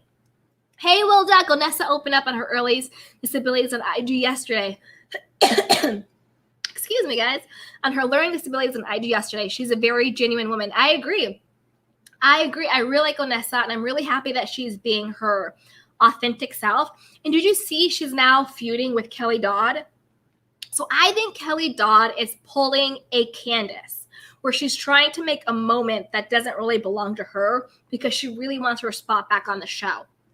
So she was feuding with Gonessa, being like, oh, like I've seen your show a couple times, but every episode I saw, like you weren't on it. And then Gigi did this whole clap back. Like, I've been on Bravo longer than you have. I will be on Bravo longer than you. I'm still on a show, like all this stuff. So they were doing this whole clap back. Then you also had Kelly Dodd going back and forth with Bronwyn about some boring text messages. I think this is all for show. I think it's all a front. I think Kelly Dodd is still vying to get her job back. And I also heard her husband, Rick, right? Rick or Rich, the Fox News guy, didn't he lose his job too? I think I heard that. Let me know in the chats. Like, didn't he lose his job? So they're building this like multi-million-dollar home, and then they both got fired. That has to be a really scary position unless they have a lot of money in the bank. But that's really scary to be building a house and to have both people lose their jobs. That's really scary. Hey, Newsreel with Carla. Reza is an entire insecure slime ball. Where's the lie? I agree with you 110%. Hey, LJ Forever. I think Reza doesn't like to see Mike in a relationship. Agreed, 100%. Because he's in love with him. Yes, LJ, I agree with you. I think if Reza could have Mike, he would. I agree with you. If I was MJ, my relationship would have been dead. No way you're going to put my foot out on the... no way you're going to put my information out on Mad Day. Yes, I agree 100%. There has to be a bottom to the petty. There has to be a level of lowness that you just don't go. And to me, he crossed that line. To say that about someone is just so disgusting. But to say it to their face in front of people and on national television, special place in hell for people who do that to people. It is insane. Insane. Hey, P, Reza is garbage for that. He really is. He doesn't get to see her child while having a restraining order on his dad, her husband. Exactly. You don't get to cry to me about saying my child when you had my husband, the father of my child, put in jail for knocking over some plants. When you put my medical records on the internet. I don't think so. Hey, Newsreel with Carla. Reza purchased Adam. Exactly, right? Basically what Mike said to Destiny, I will buy and sell you, which, yes, I thought that was a really nasty thing to say, but Destiny's kind of like a nasty person. And then she kept going after him, trying to like provoke him, and she kept like pulling on his shirt and going after him and all this stuff. It's like, you can't like buff up that way and put your hands on someone, because yes, he's a man, and a man never should hit a woman, but a woman never should hit a man either, because especially like you can't hit someone no matter what, man or woman, and expect not to get a slap back. So everybody keep your hands to yourself. That's what I say. Keep your hands to yourself. Hey, LJ Forever. Reza is not a good friend to no one. He has treated all of them like crap. I agree 100%. Reza just isn't a good person. He doesn't love himself. He's very malicious. Reza just he's not a good person at all. Hey, Rebecca Huff. I used to think the same thing about Adam until it was revealed that everything's actually in Adam's name.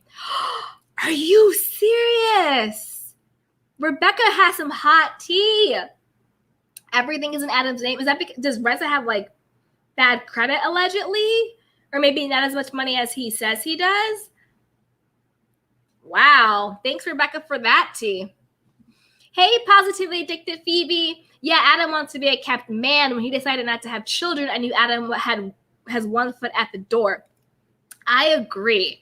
I think Adam was like, we have to get married. Now we have to have this kid, because he wants not just spousal support, but he also wants child support too. Because I mean, I don't really see it between Adam and Reza. I don't really see it. P at Rebecca, that part. Oh, yes. So that's right. So Rebecca just said that everything's in Adam's name. So what's going on? Or is it a case of Adam has the credit, Reza has the money? Maybe it's a you scratch my back, I scratch your situation. I don't know. This is all alleged. I don't know. Hey, Sharon Turner, I feel that as well. Like, Adam's a snake. Adam is a snake. He's the type of snake who like pretends like he's so like docile and quiet and like, oh, this Adam over here petting my cat. Oh, it's just me. I can't believe MJ would do that. Oh, Vanessa, you're so violent. Blah, blah, blah, blah. And the whole time, he's the one conniving in the back and acting like a Karen. Get that restraining offer off of Tommy. It's ridiculous. Absolutely ridiculous. MJ and Tommy didn't do anything to you. You guys did it to them, and then you got all in your feelings when they didn't kiss your butt. That's basically what it is. Hey, LJ Forever at Rebecca Huff. Is it in his name because he had the best credit? That's what I just said. Yes, LJ. I love my candy canes. That's exactly what I just said. Yeah. Hey, Rebecca. She goes, yes, well, somewhat. Reza comes off wanting all of his money when in reality he filed for bankruptcy. Ooh, so maybe that's why everything is in Adam's name, because Adam has the credit. But people file for bankruptcy for multiple reasons. Was it personal bankruptcy? Was it business bankruptcy? Was it, I don't know. I don't know. But people can file bankruptcy. Was he sued and couldn't pay a payout? There's a lot of reasons why people do that. So it could be, maybe like I said before, Adam had the credit, Reza has the money. So they put things in his name to get better rates or something. I don't know. But that's good tea, Rebecca. Thank you for sharing that. Hey, Victoria. Reza has been the issue the whole time. Messy too. Agreed. If you really think about it, the core of all of the relationships breakdown, Reza has been at the center or tangential.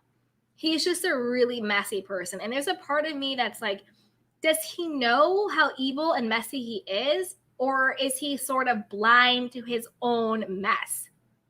I don't know. Like, I'm like, are you Dr. Evil and you doing it? Or are you sort of just like, I don't know.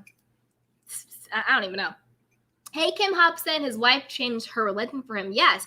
Jessica converted to Judaism for Mike, and then he still cheated on her. So who knows?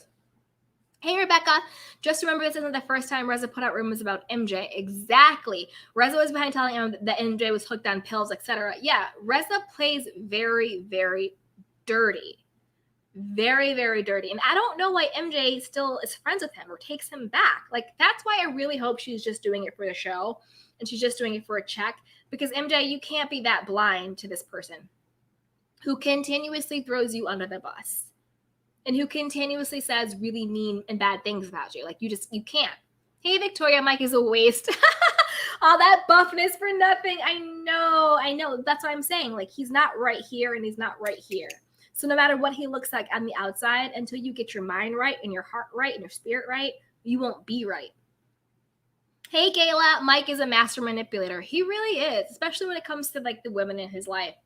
And you know what? I low-key think Golnessa and Reza both want Mike. I think Golnessa wants Mike too. And I think that's another reason why she was being so cold to Paulina. It's because she kind of low-key wants Mike. Okay, so let's see where we left off on. I'll make sure I get all of your comments in. Yes. Okay. Reza, okay, hey Sharon, Reza's was just playing Monopoly. And everybody else is playing chess. Yes. Hey, at Positively Addicted, she goes, I agree at Carrie. Yes. Hey, DGF627, or Mike has borderline personality disorder. All his women are placed on pedestals while he cheats. I mean, maybe. Again, allegedly, but yeah. There is a tick with Mike.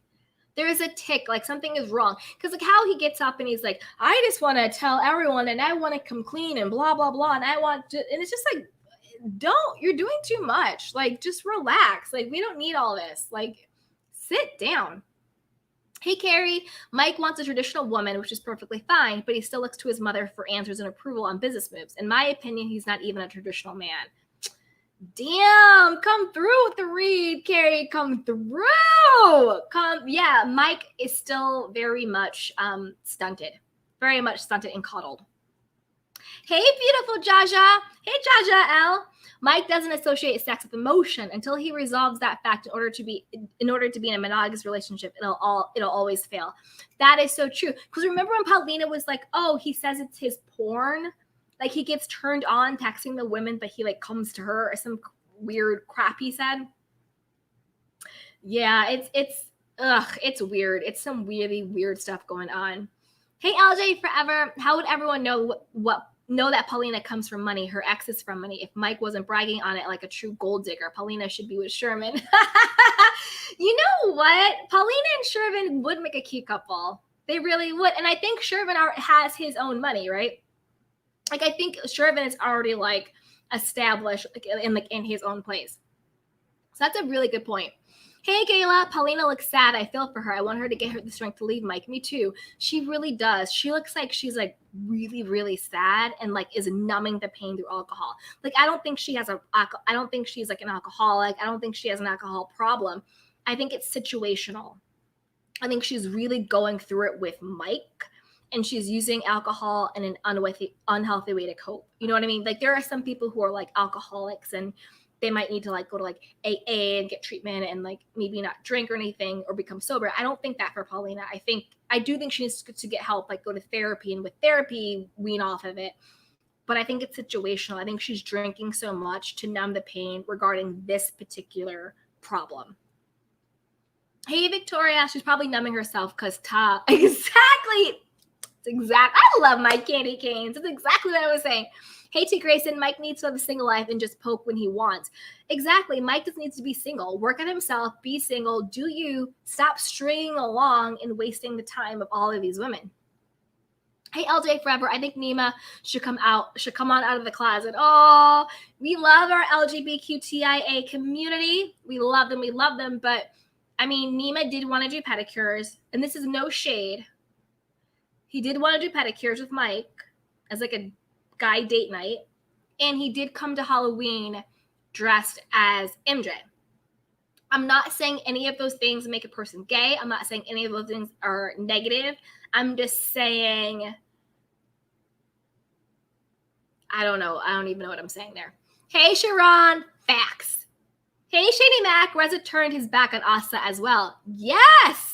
And didn't he, was he the one who blew up Asa's spot about how she was going through IVF and freezing her eggs too and all that stuff? Didn't he blow up her spot?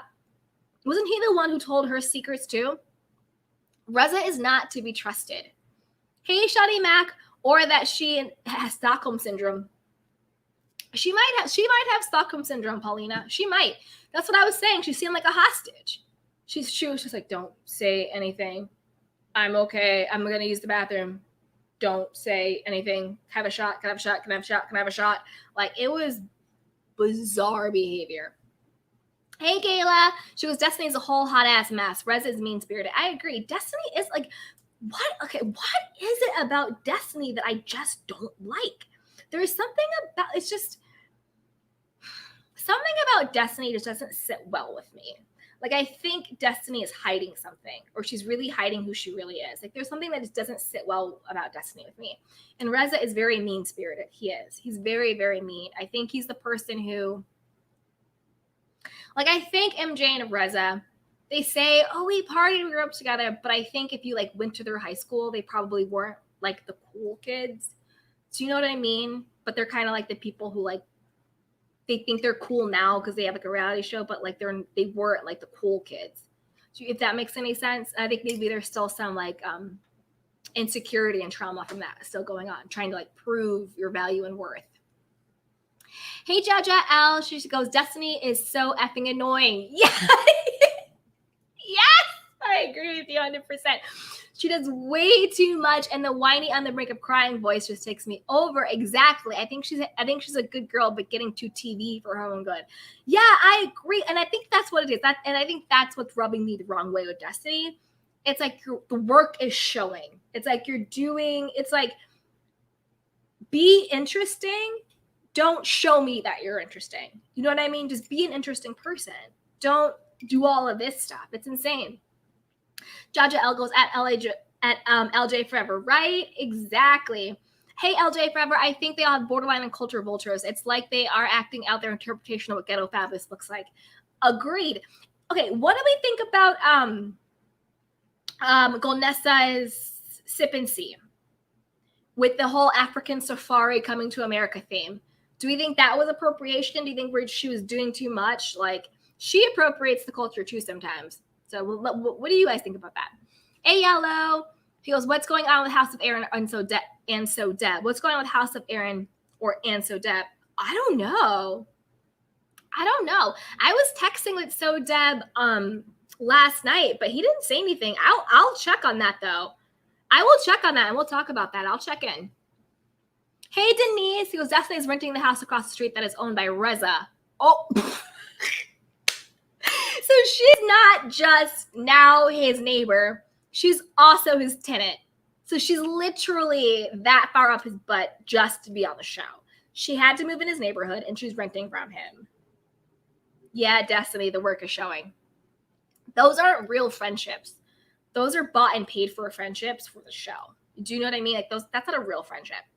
Hey, Mocha Deluxe. She goes, at LJ Forever. I agree. Something about that Lion King party made me feel some sort of way, but I couldn't figure out why. It made me feel some type of way, too. I was kind of like, what is this? Like, do you think that, like, African culture is a costume? Like, do you think it's, like, I'm confused. Like, it's not... Yeah, it was weird. It was so weird. Hey, Monique. She goes, you are so gorgeous. Oh, thank you so much. So are you, sweetheart. That's right. All my gorgeous candy canes. Like, subscribe, and share. We are getting into it. We've been on here for almost an hour and 38 minutes or so, and we're going to keep going for a bit because the tea is hot. Why not? Hey, Mocha Deluxe. Why don't we know more about Destiny? I love my candy canes. Exactly. If she likes the metal and stir up mess over her own tea, I also hate her synthetic hair extensions. Me too. And it's like what the person just said. It is like this, like, it's like they're dressing up the way they think ghetto fabulous is. Like with like the wigs and the different hair colors and the synthetic hair extensions and like the shoes and the this and the that and like the hoop earrings and everything. It's just like, stop. It's like they're dressing up the way they think a certain culture looks like. And we don't know a lot about Destiny.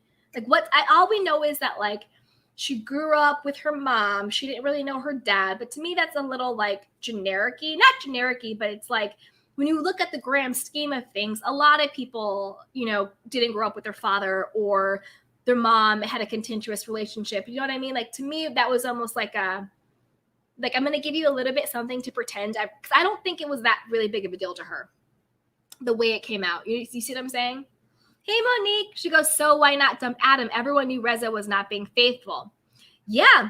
But see, that's what I'm saying, Monique. You're right. Like, that's what I'm saying. Like, I think that they had an agreement or an arrangement. Like, I think it was okay for them to dip out. I think the problem was they wanted to front like they were this, premier gay couple who just got married and they're all in this, and they were like fronting to be this, you know what I mean? But behind the scenes, to me, I don't care. Like, to me, I'm an each your own person. If you want to be married and have an open marriage, do you all day long. But don't front and don't pretend, and don't, when you get called out, villainize everybody else other than just come out and say, hey, you guys, we have an open marriage. Because that's really what it was. That's why they're still together, because he wasn't cheating. He just got caught publicly. You see what I'm saying? Hey, Wilda, Mike treat Paulina like a dog. Yes, come here, sit, don't talk, go. Yeah, he didn't want her to sit separately from him at the Halloween party. Yep, I've got scared for Paulina at that very moment. Blink twice if you need help, Paulina. Stockholm hostage. Yes, he did not want her to sit separate because he wants to control. And you guys, do you also notice that Mike doesn't like Paulina to talk to anybody else without him being present? That's another red flag. Like, remember she was talking to Reza and he left when they went to the horse thing or whatever, they were doing horses, polo. And Paulina and Reza were talking, and he left the horse to go eavesdrop and be a part of the conversation. And that's why he went off on Destiny, because he didn't like that Destiny and Paulina were having like their own separate friendship. If you noticed it, Mike doesn't like Paulina to have her own individual conversations and her own individual friendships that he doesn't micromanage. That is real scary. Real scary. Hey, GGF627, woo! My Reza post was a grammatical mess. No, I'm sure it was fine. I'm sure that was my fault. I'm sure I stumbled over it. I've been talking for like over an hour and a half, almost an hour and 45 minutes. So I'm sure I was tongue-tied. Let me go on and sip my water. You keep commenting. Your comment was fine, sweetheart. Hey, Monique. Mike is a joke. Mike is a joke. That's the thing. It's like the majority of the cast are kind of jokes. Except for, I do like MJ and Tommy. I like Gonessa's new like foundness with being a mother and all that stuff. I like that. But like Sherwin just pops in to flex. He uses the show to get girls. Reza is a whole mean mess. Adam is a snake in the grass. Mike has so many problems and is a philanderer. Who else is there? Paulina is a battered woman, emotionally and mentally, allegedly. London. Okay, so what do you guys think about London, the new girl? Is it just me, or London shouldn't be an actual cast member, but London should be like the therapist that everybody shares, like they do on the other franchises? On the franchises, there's always like one therapist that everybody goes to. That to me should have been London. She should have been like the life coach that everybody went to, but I don't think London really needed to be like an actual cast member. Let me know what you guys think about that. Hey, Young Rich, Kelly Dodd only got vaccinated because she wants that job back. Exactly. Kelly Dodd is a whole hot mess. She was talking about not wearing masks. She was talking about the vaccine. She was just disgusting, and Kelly Dodd is just nasty. And remember when she was like publicly showing text messages and posts, talking bad about her ex-husband, who is the father of her child, being like he's a bad father and all that stuff. Like, he may be or he might not be, but you don't publicly put that out about your daughter's father. She has to go to school. She has friends. She has parents or friends. Like, that is so embarrassing. Like, think about your child first before you try and like tear down. Like, it's like that saying people get divorced. It's like, love your child more than you hate your spouse, right? Love your child more than you hate your husband. Like, think about how that affects your child. Do you think Jolene wants to go to school the next day? Well, everybody is like, yo, your mom just posted mad text messages about your dad. Is it true? Is he a deadbeat? Does he not come see you? Like, blah, blah, blah, blah. Like, think about your children. Ridiculous. Hey, Sharon, Kelly don't want that mess with Gigi. Gigi would tear her tail up. Gigi would whoop her. Gigi really would. And Gigi has a mouth that can combat Kelly's mouth. Kelly's kind of wacky all over the place, where Gigi will just like come for you. Like, and I'm team Gigi in this. Basically, pretty much against anybody with Kelly. Hey, Young Rich, but with Cynthia, I don't believe she's announcing on Wendy's. She's going to promote All Stars. Oh, okay. Okay. That could be the case, but maybe she's promoting All Stars and her departure. Because the word on the curb was allegedly that she was going on Wendy to pronounce her departure. But you're right. Maybe she's just going to promote the All Star season. That's true. Hey, Kimiko, I agree with Reza in love with Mike. I think Reza and Gigi are both in love with Mike. And I think that they both would shoot their shot if they could. Yeah. And I think that's why Gigi is so upset, because I think that where did they go where Mike tried to sleep with Gigi and she like made him tell Jessica or whatever girl he was with at the time. But he still didn't choose Gigi. So I think that's kind of why Gigi feels the type of way about Paulina. Hey, Sharon, no way Reza's not in love with Mike. No way. Exactly. He's too invested.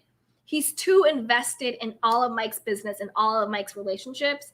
He's definitely in love with him. I agree with that 100%. Hey, Siobhan, they just got that thing with each other. Yeah, they do. They do. It's that on again, off again, back and forth. Hey, Young Rich, but with Cynthia, I don't think she's announcing she's leaving on Wendy. She's just going to put her All-Star, so I'm not getting my hopes up. Oh, yeah, that is true. That is true. Hey, DG627. Gonessa is not hiding her black friends on Instagram either. It's obvious that they've spent plenty of time at cookouts, production edited around the Black folks African ceremony for Elijah. Oh, okay. Okay. Well, I'm gonna go check out her Instagram for those receipts. Hey, Kimiko, what Reza did to MJ is unreal. The relationship is done. Give it a year. I agree. What he did to her, you can't really come back from, which is why I really hope she's just fronting this fake reunion for the check and for the show. And her and Tommy are in on it. Like, okay, well, you go shoot your scene so you can get that check and bring it back home. But we all know we don't mess with him anymore. Hey, Monique, I hope boring Cynthia is leaving. Me too. I like Cynthia. She seems like a good person, but I need the show to have some oomph. I need someone to come with a personality. I need someone to come with a wardrobe. I need someone to come with a very distinct point of view and in their own voice. Well, they will tell you what they mean, and they'll tell you exactly how they mean it. And then they will stand in it. Not be a flip-flopper, not be wherever the wind blows, not say one thing to your face, one thing behind your back, and yada, yada, yada. Like, I need someone who will just be like, look, this is how I feel. This is why I feel that way. And that's that. That's what I want. Hey, T. Grayson, the Housewives of Atlanta franchise needs to start over with brand new people. I agree. I wouldn't mind doing a whole cast shakeup. Hey, Nina, Adam is playing Reza. I agree. Even if things are in his name, I think it's because of credit. I don't think it's because Adam is like bringing in more money. I think it's a credit issue. I agree. Allegedly. Hey, Monique. Exactly, T. Grayson. Yep. Hey, Sharon. Adam is Reza's boy toy. Yep. Reza plays financial monopoly that rich people play. He plays for credit repair and trade lines.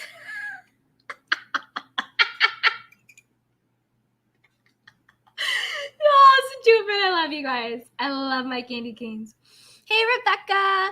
It was either MJ or Tommy that revealed everything was in Adam's name back when this all initially hit the fan. It was shared on Twitter. Wow. Thank you for the tea, Rebecca. You came through. Thank you for the tea. Hey, Mackenzie.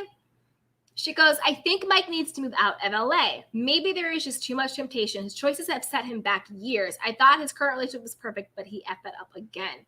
I mean, that's just the thing. There is no such thing as a perfect relationship, right? And I don't think it's about LA. It's like that saying, wherever you go, there you are. He needs to work on him, wherever he is, because he's not changing. Hey, Sharon, filing for bankruptcy is not a big deal. Yeah, understand exactly why many people file for many reasons. You do it and you pick right back up. It's a financial game. You have to know how to play it. That is true. So there are many different reasons why people pay for file bankruptcy. It's not always a game changer, and it doesn't always mean that you're broke. Hey, Gigi. Gigi and Jessica are great friends. Yeah, they're still friends. Yep. Gigi has liked Mike since season 1. Agreed 100%. Hey, Lala. Yes, with MJ, even though her and Reza have been friends for 30 plus years, once you hurt someone deep and personally, and y'all supposed to be back to be best friends, there's no coming back from that. No. There's a certain line that I don't care who you are. If you cross it, there's no true coming back from it. Hey, Carrie. I think Gigi and Mike could make it work, but Mike thinks he wants a traditional woman, but he needs a bossy, controlling woman to whip him into shape. Like his mama. True. You never know. But I think Gigi and Reza are both in love with Mike. And I think the reason why Gigi is best friends with Jessica now is because they got divorced. She wasn't best friends with Jessica when they were married. So when you're married to my best friend, I don't mess with you. But the moment you divorce him, we're best friends. Yeah, we're best friends because I'm in love with him. Hey, life of Deshanta. Unfortunately, Paulina knew what and who she was about to deal with when she started a relationship with him. He's not going to change. Shake my head. That is very true. And that's sometimes like the pitfall. We think we're going to be the one to change him. He'll be different for us. But people change for themselves. They don't change for other people. Hey, Rebecca. At Carrie, bingo. Persian mamas are notoriously controlling. Yeah. Hey, LG at Carrie. No, Gigi would go back with her knives and Jinsu slice Mike up. Yeah, if he steps out, she might let Loch Nessa back out. Hey, Lala, you just stating facts about Nima. I mean, I'm only reporting what they give me. I don't make it up. I just report it. Hey, P. At Lulu, agreed. There is zero chance I'd F with you. After that, I would have been done with Reza a long time ago. Yeah, it's almost like this weird codependent relationship they have with each other, right? They seem to be very codependent with each other. But I also think like there has to still be a line, and he crossed it. Hey, Carrie at LJ Forever. That's exactly the type of woman he needs. Yep. Controlling like his mama. Hey, Domo, say what? Hey, Candy Canes. That's right, my Candy Canes. If you're in here and having fun, like, subscribe, and share. Support if you want to. Do. Hey, Baby Ruth, I don't like Destiny too. Yeah, I don't like Destiny. Like, what is it?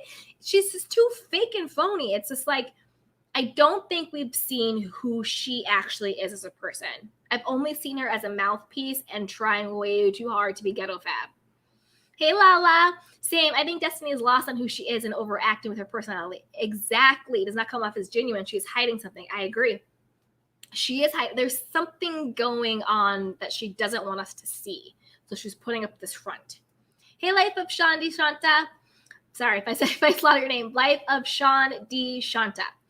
Caitlyn Jenner slowly came out in front of the camera playing around in Kim and Khloe's clothes. Yep. So Nima showing up in NJ's actual clothes doesn't surprise me. Yeah, I agree. I agree. Like for all the things you could be for Halloween, you chose to be a woman. It was questionable. Hey, Shanika. Didn't she ask to borrow nipple covers? Who asked to borrow nipple covers? Let us know in the chat. Who asked to borrow nipple covers?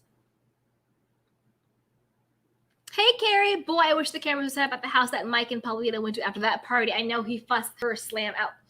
Yes, I wish we could see that. He was like, don't you say a word until we get home. Like, I was scared. I was like, I'm shaking right now. Like, I was shook. I was like, yikes. And I wouldn't be with a man who treated me that way.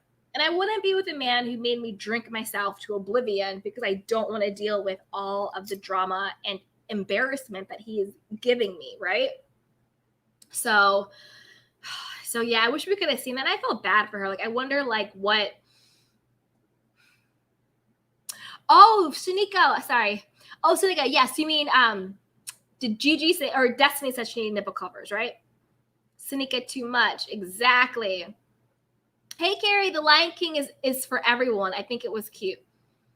Yeah, well, I mean, The Lion King is for everyone, right? Was it Lion King themed or was it safari? It was like African safari themed. Because those are two different things. To me, The Lion King would be more like a children's party. Well, I guess it was a sip and see, but those were really, really for adults, right? The adults to come and see the baby. I don't know. Hey, Nay, I finally caught a live. Hey, Candy. Hey, yes. Thank you for catching the live. I'm going to try and do them. I think around starting at 4 should be good. We'll see. 4 West Coast time. Hey, Gwendolyn, Destiny is rubbing me the wrong way. She's rubbing me the wrong way too. She is rubbing me all the way wrong. It's like, it's way too much. Oh, hey, Miles. Okay, so Miles says, House of Aaron was saying he has little respect for Deb. No, and is insecure, and Deb said he had no respect for him. Miles, no. Was this on a video that we could watch? Was it on the live or one of the videos they did? Miles, if you're still here, put it in the comments so I can see. Is it in a live? Because I'm going to go back and check, and I'm going to text So Debonair and see what's going on, because this is crazy. I love House of Aaron, and I love So Debonair. Did they not watch my live yesterday where I told everyone to stop beefing? I said, YouTubers, do not fight each other. There is enough here for all of us. There is no need to fight each other. House of Aaron, So Debonair, if this is true, go watch my live. Stop fighting each other. Do a collab. So Debonair, if this is true, So Debonair, go do an interview on House of Aaron. House of Aaron, go do an interview on So Debonair's. Cross-promote each other. Work together, people. Don't come at each other's necks. Work together. There is enough here for all of us. And both of you, to me, seem like genuinely good people. So I really hope this isn't true. Hey, Jaja L, you're so pretty, girl. She goes, I like Gigi's baby party. Okay. So she liked it. Okay. I'm Black and I wasn't triggered. Yes, I find it hard to decipher art imitating life, cultural and admiration and cultural appropriation, as long as it's not mocking or degrading. Okay. Very good point, Jaja. Very good point. I'm with you. I am with you. Hey, Gwendolyn, I didn't have a problem with it. Okay, so that's right. People are not having a problem with it. Okay. So maybe it goes to what the other person said. It was more like a Lion King theme. People were not having a problem with it. They weren't bothered by it. Okay. Hey, LJ Forever. At Carrie, it was cute, but when you're wearing African garb, it's not okay. When on the flip side, there was a whole conversation when Kenya wore a Native American costume on Halloween. Okay, so all right, guys, now we're having a dialogue. So now we're saying on the flip side, so it's cute. You know, you can like the culture, you can like the animals, you can like the safari, but when you are wearing actual African like ceremonial pieces or actual pieces that go to maybe heritage and tradition, it's different. And he's making a good point. When Kenya Moore did wear the Native American costume on Halloween, there was a big uproar and backlash about it. So I think maybe both things can be true. Not to straddle the fence, but I see both sides. To me, there was something about it that did rub me the wrong way. And thank you, LJ, for pointing this out, because I think you're right. I think it was the African garb, like what Gigi, like the headpiece and all that stuff. To me, it was just like you're making somebody's culture a costume. But the theme itself of Lion King, animals, safari was cute and fun. So I see what's going on here. At Gwendolyn Cannon says, wow, yes, wow. At Gwendolyn says, you are so bubbly. I am trying to be. You guys, I'm tired today, but I'm in a good mood. Like I said before, so I got started a little bit late, and the time kept changing because one of my really good girlfriends, her stepfather had a stroke. So I had was chatting with her, and I just had to make time. You know, sometimes life happens. You have to make time for people when they need you. So I had to talk to her and make sure everything was good and okay. But everything is good. He's out the hospital and all that stuff. So I am bringing my energy and I'm bringing my bubbleness for my candy cans because I love you guys. Hey, Carrie. She was at LJ Forever. I didn't see any of them in true African garment. I think Gigi was. I think the other ones were wearing like leopard print, but Gigi's outfit might have been because she had like the headdress and everything. I don't know. Hey, at Gemini Girl, Mike needs to grow a neck. Where's the lie? Where is the lie? Hey, Paste URL. He goes, Mike did the same thing with Jessica. Yep, he doesn't want his woman to have friends outside of him. That's right, he isolates.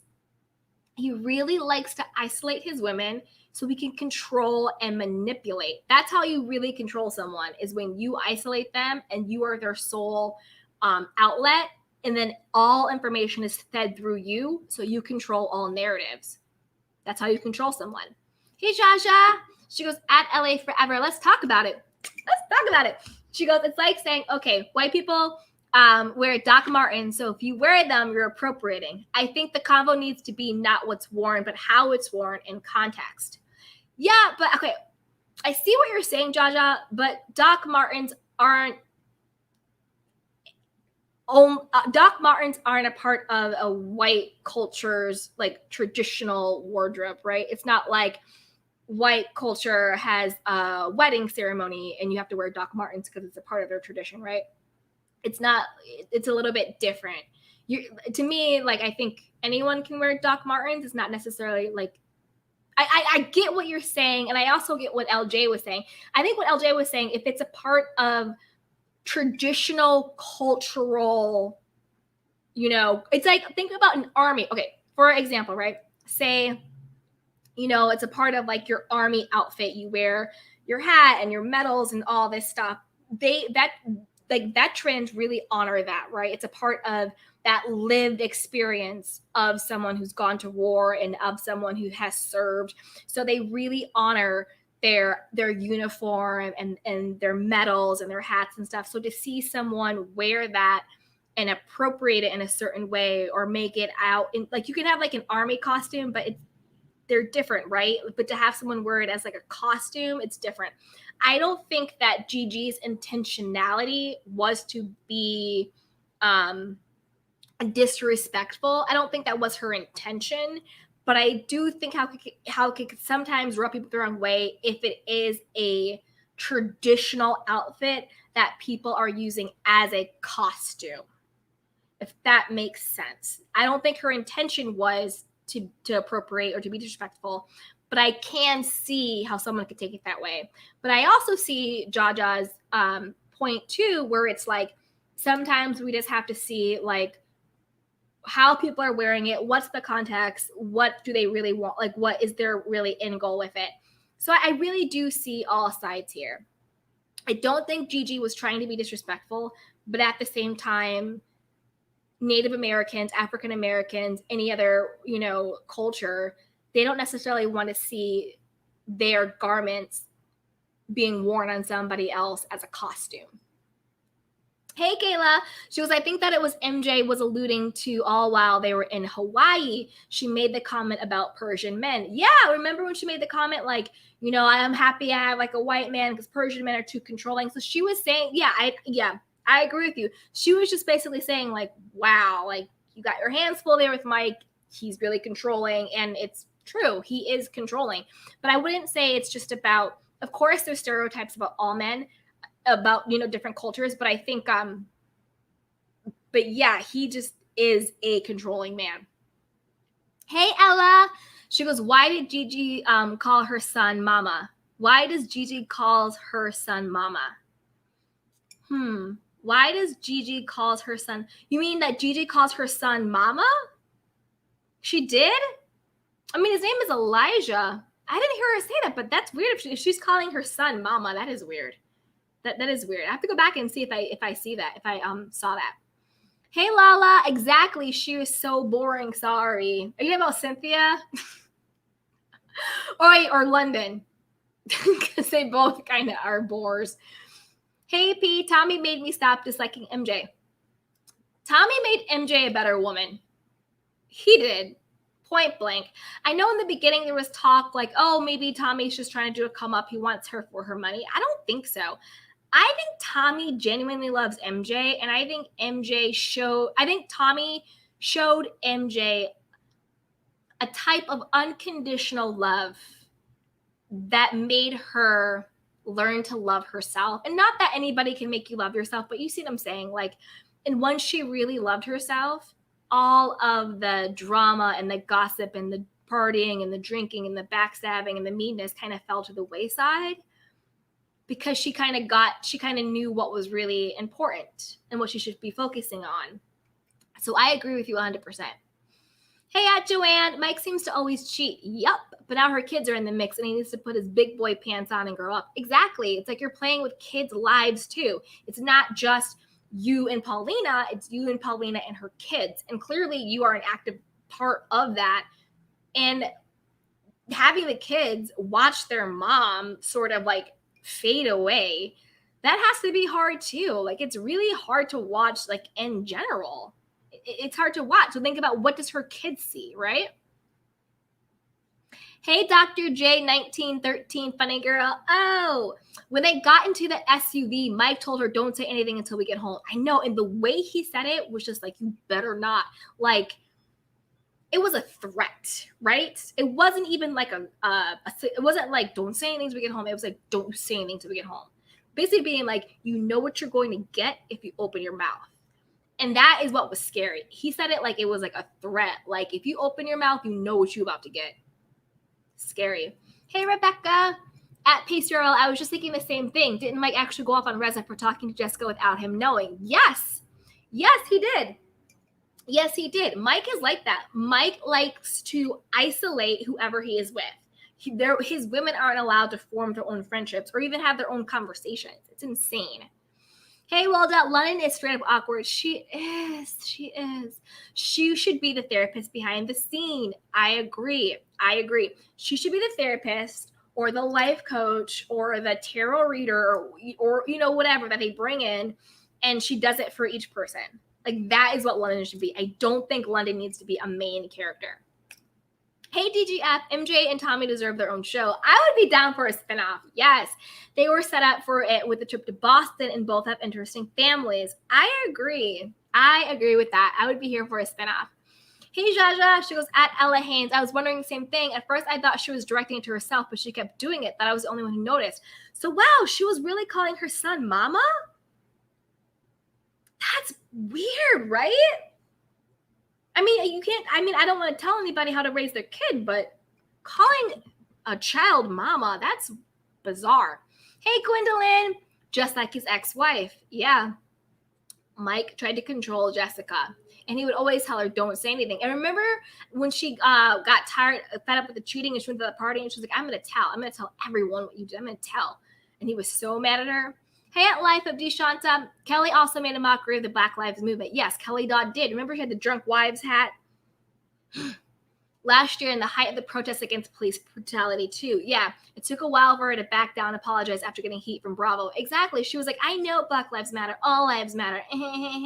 I'm, what did she say? She was like, I'm Mexican. I'm Black. She said she was something. I was just like, we don't claim you, girl. They don't claim you. Hey, Gemini girl. Loch Nessa is no joke. She's not. I would never cross her. That's why Kelly Dodd needs to be careful, because she might be Gold Nessa now, but Loch Nessa is still in there somewhere. Hey, Joanne. Vita has no filter. Yeah, I know Vita. Vita. Hey, Gwendolyn. He did the same thing for his ex-wife during the reunion. Yeah, he really wanted to silence her. He likes to silence women. Hey, Ella. She goes, oh, Jaja. Yeah, it's strange. Yeah, it is strange. So you guys have both seen it. It is strange to call your son Mama or your child Mama in general. That's bizarre. Hey, McKinley, it's time for Cynthia to go. Yeah, that's the consensus. It's been time for Cynthia to go. She doesn't bring anything to the table at all. At Gemini Girl says turkey. Hey, at Ella Haynes. You're so pretty, by the way. I think Destiny is in love with Mike. Oh, okay. So everybody's in love with Mike, guys. Okay, she wants Mike and is jealous that Paulina has him. Mike doesn't want her. That is true. Mike does not check for Destiny on any level. I don't like Destiny at all. She needs to be a friend of the show or just go away. I agree. I don't like Destiny being a full-timer.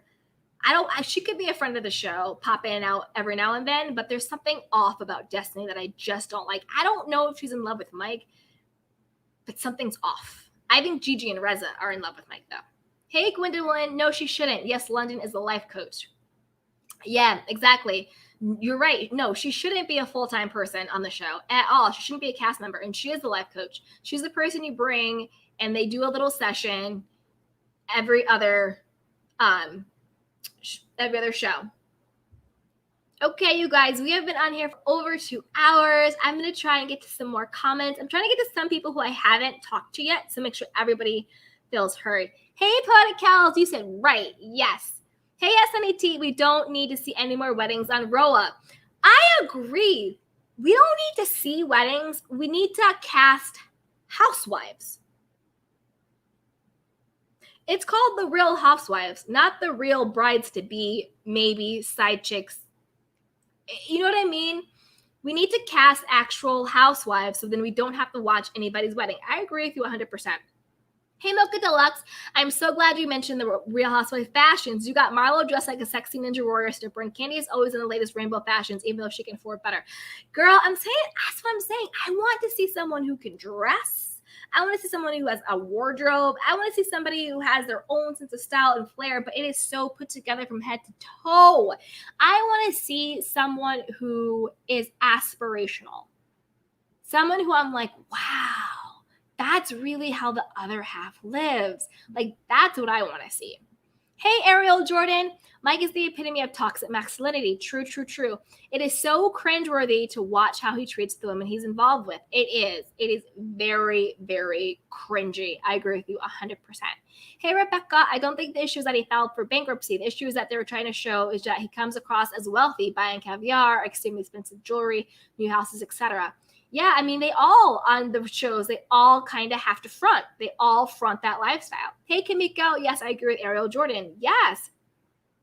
Hey, Eccentric Queen. She goes, ooh, Marcella's live, and the title says current tea. Ooh, ooh, ooh, ooh. I gotta go watch that. Hey, Joanne. I think Destiny is hot for Paulina. That was more of the vibe that I got. Yeah, I think Destiny would be down with Paulina. I agree. Hey, Kimiko. I'm not going to watch Marcella's live. Oh, okay. Okay. Hey, Eccentric Queen. I think she's just doing TV recaps too. Gotcha. I love Marcella. Go support her too. Hey, Rebecca McCarthy. She goes, Nosy got some hot poppin' tea, y'all. Cartoon Lady is fully exposed. All right, I'm gonna have to go watch, but I'm not gonna say anybody's name until it's 1,000%. Young T says, I can't do Nosy no more, child. I know. Hey, P. She goes, anytime I hear the word codependent, I think of that Rick and Morty episode. Hey, DGF627. The Middle East is the continent of Africa. ... After all. Okay. Yes, the Middle East is on the continent of Africa. Okay. Southside Chicago is also in America, and so is Beverly Hills. So yeah, you can have multiple cultures on the same continent, right? Hey, Kamiko, I'm shaking right now is the meme of 2021. Yes, I'm shaking. Duana Morris is coming to America. That's true. That was a theme. Hey, Lala, I think it was a Lion King theme. It had to be the way he was holding up the baby like he was Simba, LOL. That is true. Eccentric Queen goes at Young Rich Skinny Dot. Same, I feel guilty watching her at times, LOL. Yeah, that's why I'm just going to take a little break. Hey, at Young Rich, House of Aaron opened my eyes to Nosy. To be honest, she's doing the same thing DeMonica was doing, cussing out her commenters and blocking whoever disagrees. And so Deb seems kind of bandwagonish. Oh, so this is what the beef is. I'm going to have to go back and watch. At Young Rich, wherever the wind blows, and away as well. Okay. Y'all are in here with the tea. I'm going to have to go check. But the thing is, even if that's the case, I just don't want anyone to beef. Like, let's all agree to disagree, but we don't have to beef with each other. You know what I mean? And I agree. Like, I need to take a little bit of a step back from all of it, wait till sort of like the dust settles, and then come back if there's like a recap of it. Hey, Joanna Morris, holding the baby in the air. Kuta Kinte vibes. Just stop it already.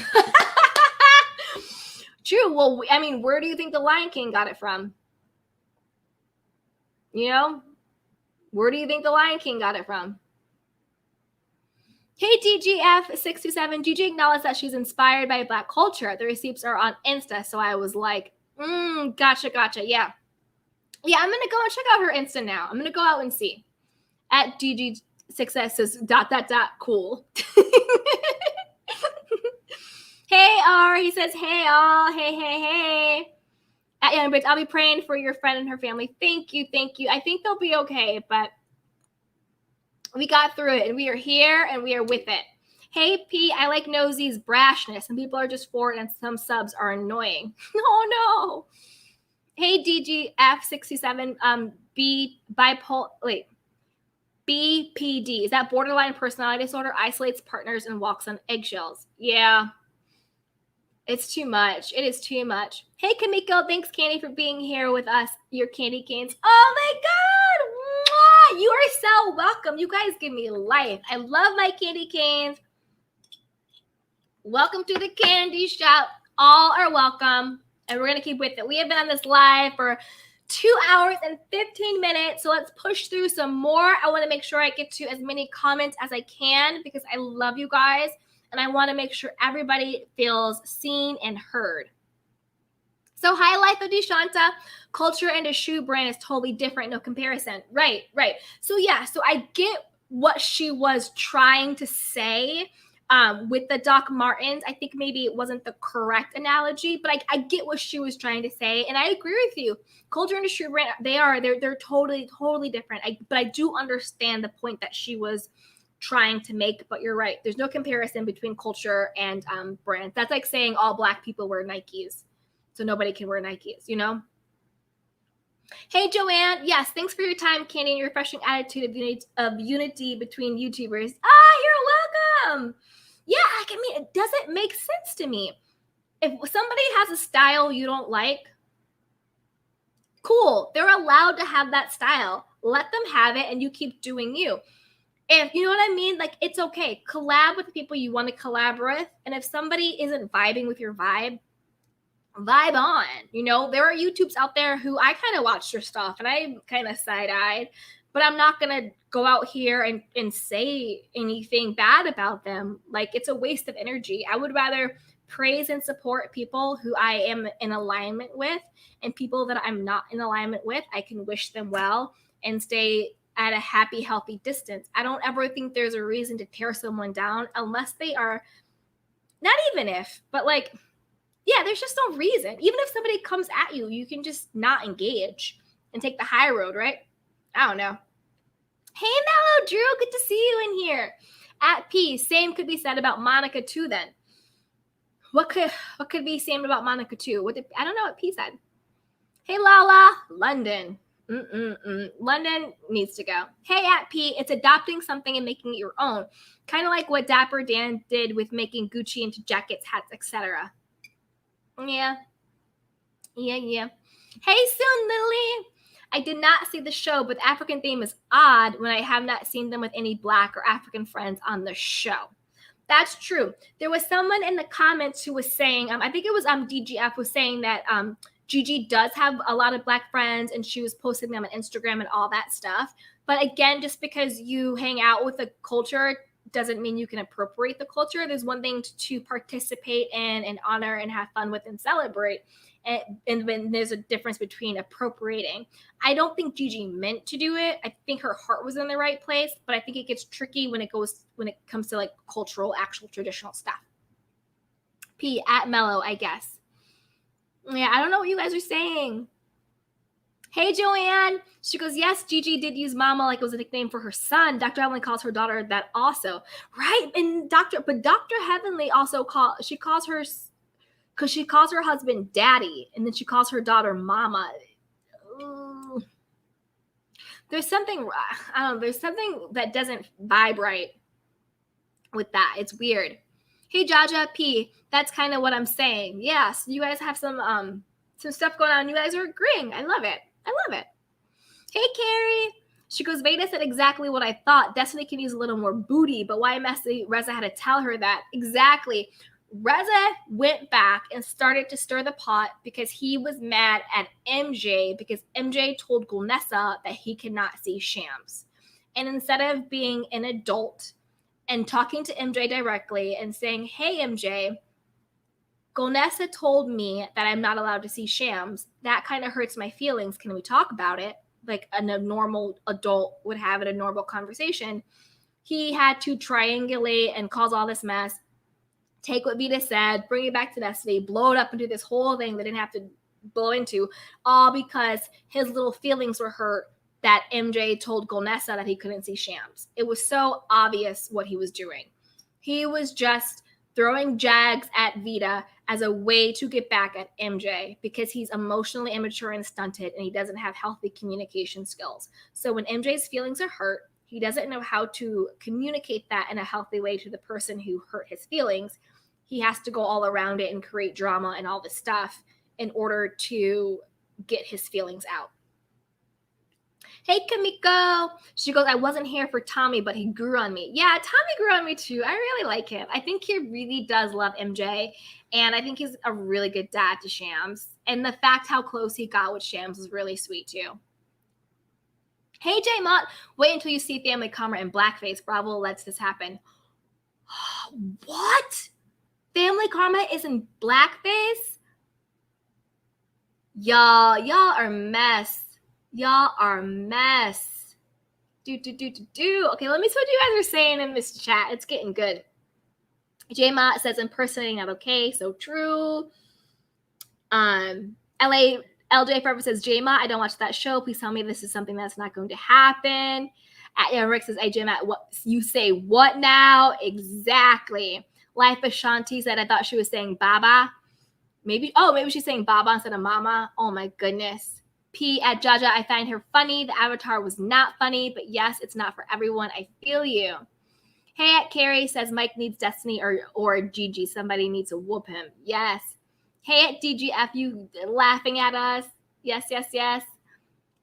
Carrie says, I think Destiny acting out is a classic case of a friend telling a friend too many bad things about her relationship and the friend and the BF fall out while the girlfriend stays. That is a very classic case of that. That is so true. Bye, P. Thank you for coming.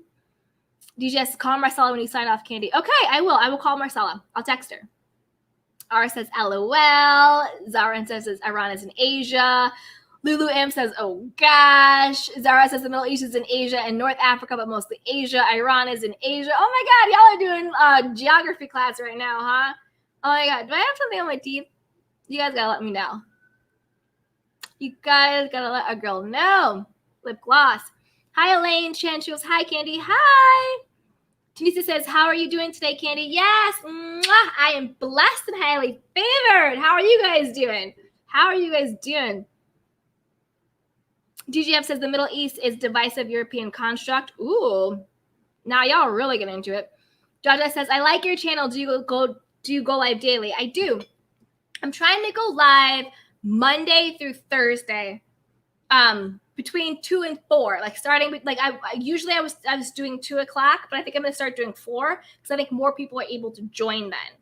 So yeah, I'm doing lives Monday through Thursday. I'm gonna try and keep Friday, Saturday, and Sunday for me, but do it that. So everybody watching, if you like what you're watching, like, subscribe, hit that notification bell button so when we go live, you can jump on it.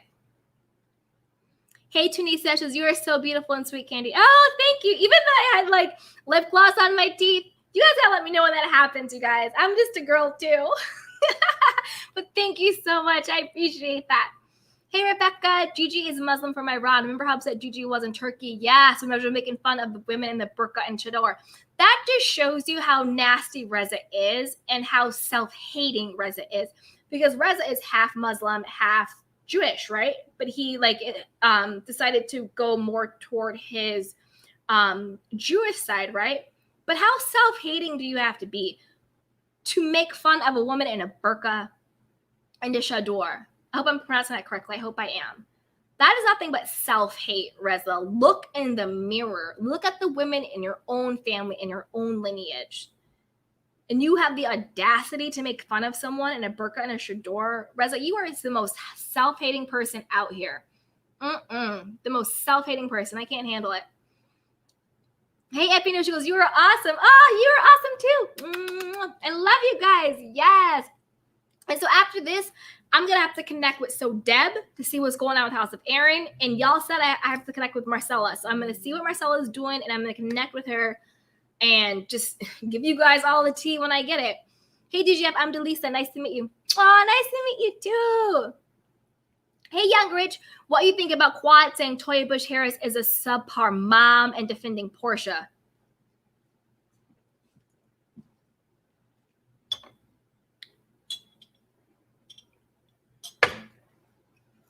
Okay. I didn't hear her say that, but based on this comment, any woman who shames another woman when it comes to mothering, even if that I think is disgusting.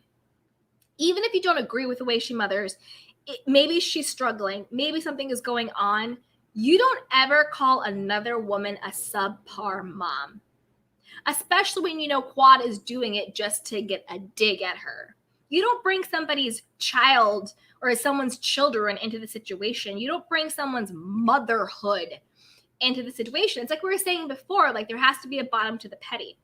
I think Toya to me seems like a very normal suburban mom where she's just like, I want to get some wine. I want to go play my tennis. I'm gonna put the kid on the virtual. We're in the pandemic. Do your stuff. Okay, here's your food. Eat your things. Toya just seems like a normal, happy suburban mom. Like, what is the problem? Is Quad jealous? Is Quad mad? Like, Quad, mind your business. Are you mad because she's still a full-time person and you got demoted to friend of? And Quad defending Portia, birds of a feather flock together. So to me, I bet you Quad probably would do the same. I think Quad probably sees herself in Portia, like a woman who was willing to do anything for a come up. Yeah, so I think Quad identifies with Portia, so she's defending her.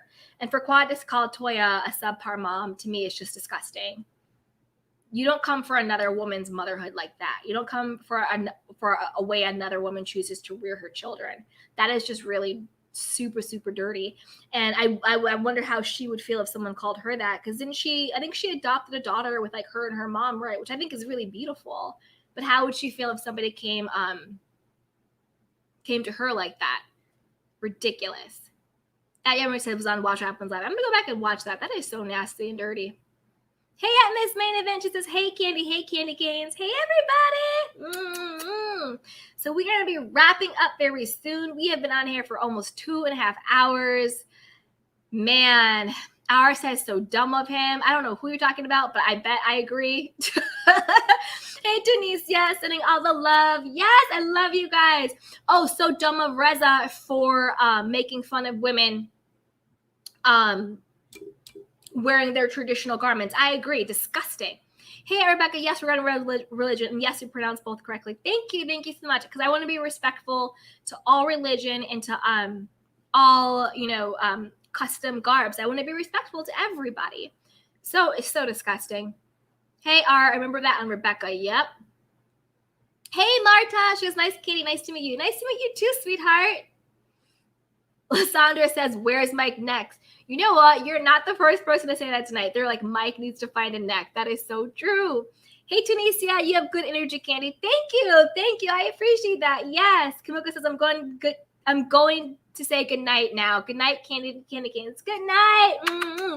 I'm going to say good night soon, too, but I just want to make sure that I saw everyone's chat and I got to say hi and everyone got to say their piece. Hey, Joanna, how is Quad not jealous? Oh, who is Quad not jealous of? She's so insecure. I agree. What she did to Mariah was dirty.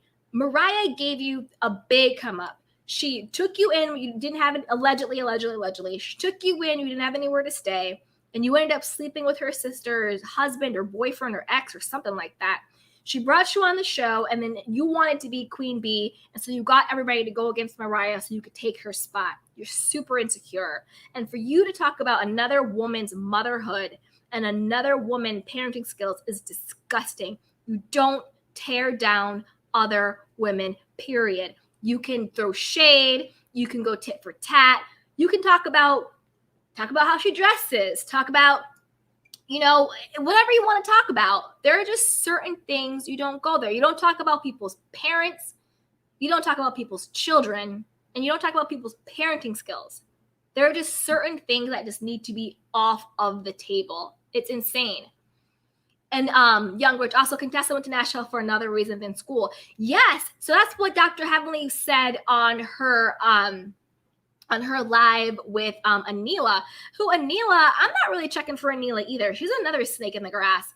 Toya brought you on, and then all of a sudden you want to turn on Toya. Girl, bye, Anila. I don't check for Anila. But yeah, they were saying like it was like because of like abuse stuff, like mental, emotional. There was something, other reasons going on that they were saying, allegedly. So who knows? Hey, Toonie said good night to you, Candy. I love you. I love you too. Mwah. Have a good night. I love you. Hey, Lulu M. Exactly. Yeah, exactly to all of it. Hey, Lala. Bye, Candy, fellow Candy Canes. Y'all have a good night. You too. You have a good night. Hey, Lysandra Freeman. Good night, Candy. You're a sweetheart. Thank you. Yes, yes. So we are going to wrap this up. We have been on for 2.5 hours. My friend had an emergency, but we still made it, and I still showed up. And most importantly, my candy cane showed up. You guys all showed up. So please like, subscribe, and share. I am so just thankful to have all of you. I will be back tomorrow and Thursday. I'm going to try and go live every Monday, Tuesday, Wednesday, Thursday, and keep Friday and Saturday and Sunday for me, and do Monday through Thursday for all of you guys. So we will be back tomorrow. So be sure to hit that notification bell so you get notified for when we go live. So Gayla says, don't talk about my parenting, especially if you aren't a parent. Bye, Quad. Exactly. Quad needs to sit down and shut up. You don't talk about somebody else's parenting skills like that. You simply don't.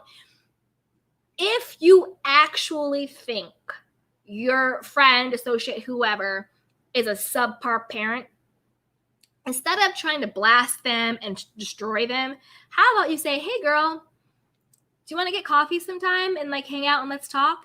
And then you say, so oh, you're a mom. How are your kids doing? How is it? How are things going? Like, do you need any support? Do you need any help?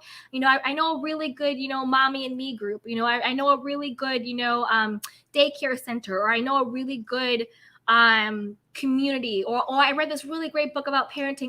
It really helped me. It might help you too, right? If you really think that your friend is a subpar parent, how about you try helping them, giving them some support? I am not a parent. I can't imagine how hard and difficult that job must be. So I think we need to learn how to help each other rather than hurt each other, right? That's just how I feel. Hey, Joanne. Good night, CC. See you tomorrow. Thanks, Candy. Mwah! See you tomorrow. Good night, sweetheart. Hi, Diane Gordon, the vocalist. Hey, beautiful girl. Have a great evening. You too, beautiful. Yes. Hey, Ageless Bloom, good night from East Texas. Yes, good night, sweetheart. Yay. Hey, Sue Lily, great job, Candy. Thank you. Yeah, man, today was fun. Y'all. I had a blast. Tomorrow we'll do some more tea. I'm so excited. Hey, Takia Warren, good night, Candy Canes. Yes, good night, my Candy Canes. Okay. Hey, Young Rich, make sure Soda don't choke Aaron out. Bye. Don't choke out Aaron. Yes, I'm going to text him. See what's going on. Love you. Bye, Pie News. Yes. Bye, Sunny T. Good night, Candy, the Candy Canes. Mwah. Good night. Hi, Diane. She has Candy. If you haven't already watched, okay, you got to check out Nosy's latest video today. She got the exclusive tea on Avatar Monica. Yes, I'm going to watch. After this, I'm going to get some dinner, and I'm going to put my feet up, and I'm going to watch. Hey, Big Red. Happy birthday. Happy birthday, Big Red. Aw. Mwah. Happy birthday to you. Happy birthday, Big Red. Good night, Rebecca. Thank you so much for your tea today. Loved your insights. Hey, Catherine. Good night, Candy Canes. Good night, Catherine. Bye, Big Red. Bye. Okay, guys, we're going to sign out. As we leave, please be sure to like, subscribe, and share. You can support with the Cash App. Monetization is coming in a few weeks, everybody. Whoop, whoop. And I'm going to be putting together a lot of more goodies for you guys, a lot more exclusives. And yeah, so upcoming things. I'm going to do a live on narcissism, how to spot our narcissist and how to cope with it, because that came up before. I'm also going to do a live on manifestations, law of assumption, positive thinking, self-care, and all of that fun stuff. So I have a lot of great things cooking. Again, I am new to these streets, but you guys have been so welcoming. So I just want to thank you all, and I love you guys. Be safe and be well.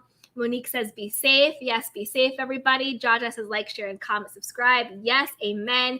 Gayla says, good evening, everyone. This is a great way to spend my night. Yes, that is exactly what I'm talking about. So come back tomorrow, hit the notification bell, like and subscribe and share, I love you guys. Have a great night, and I will see you tomorrow. Mwah.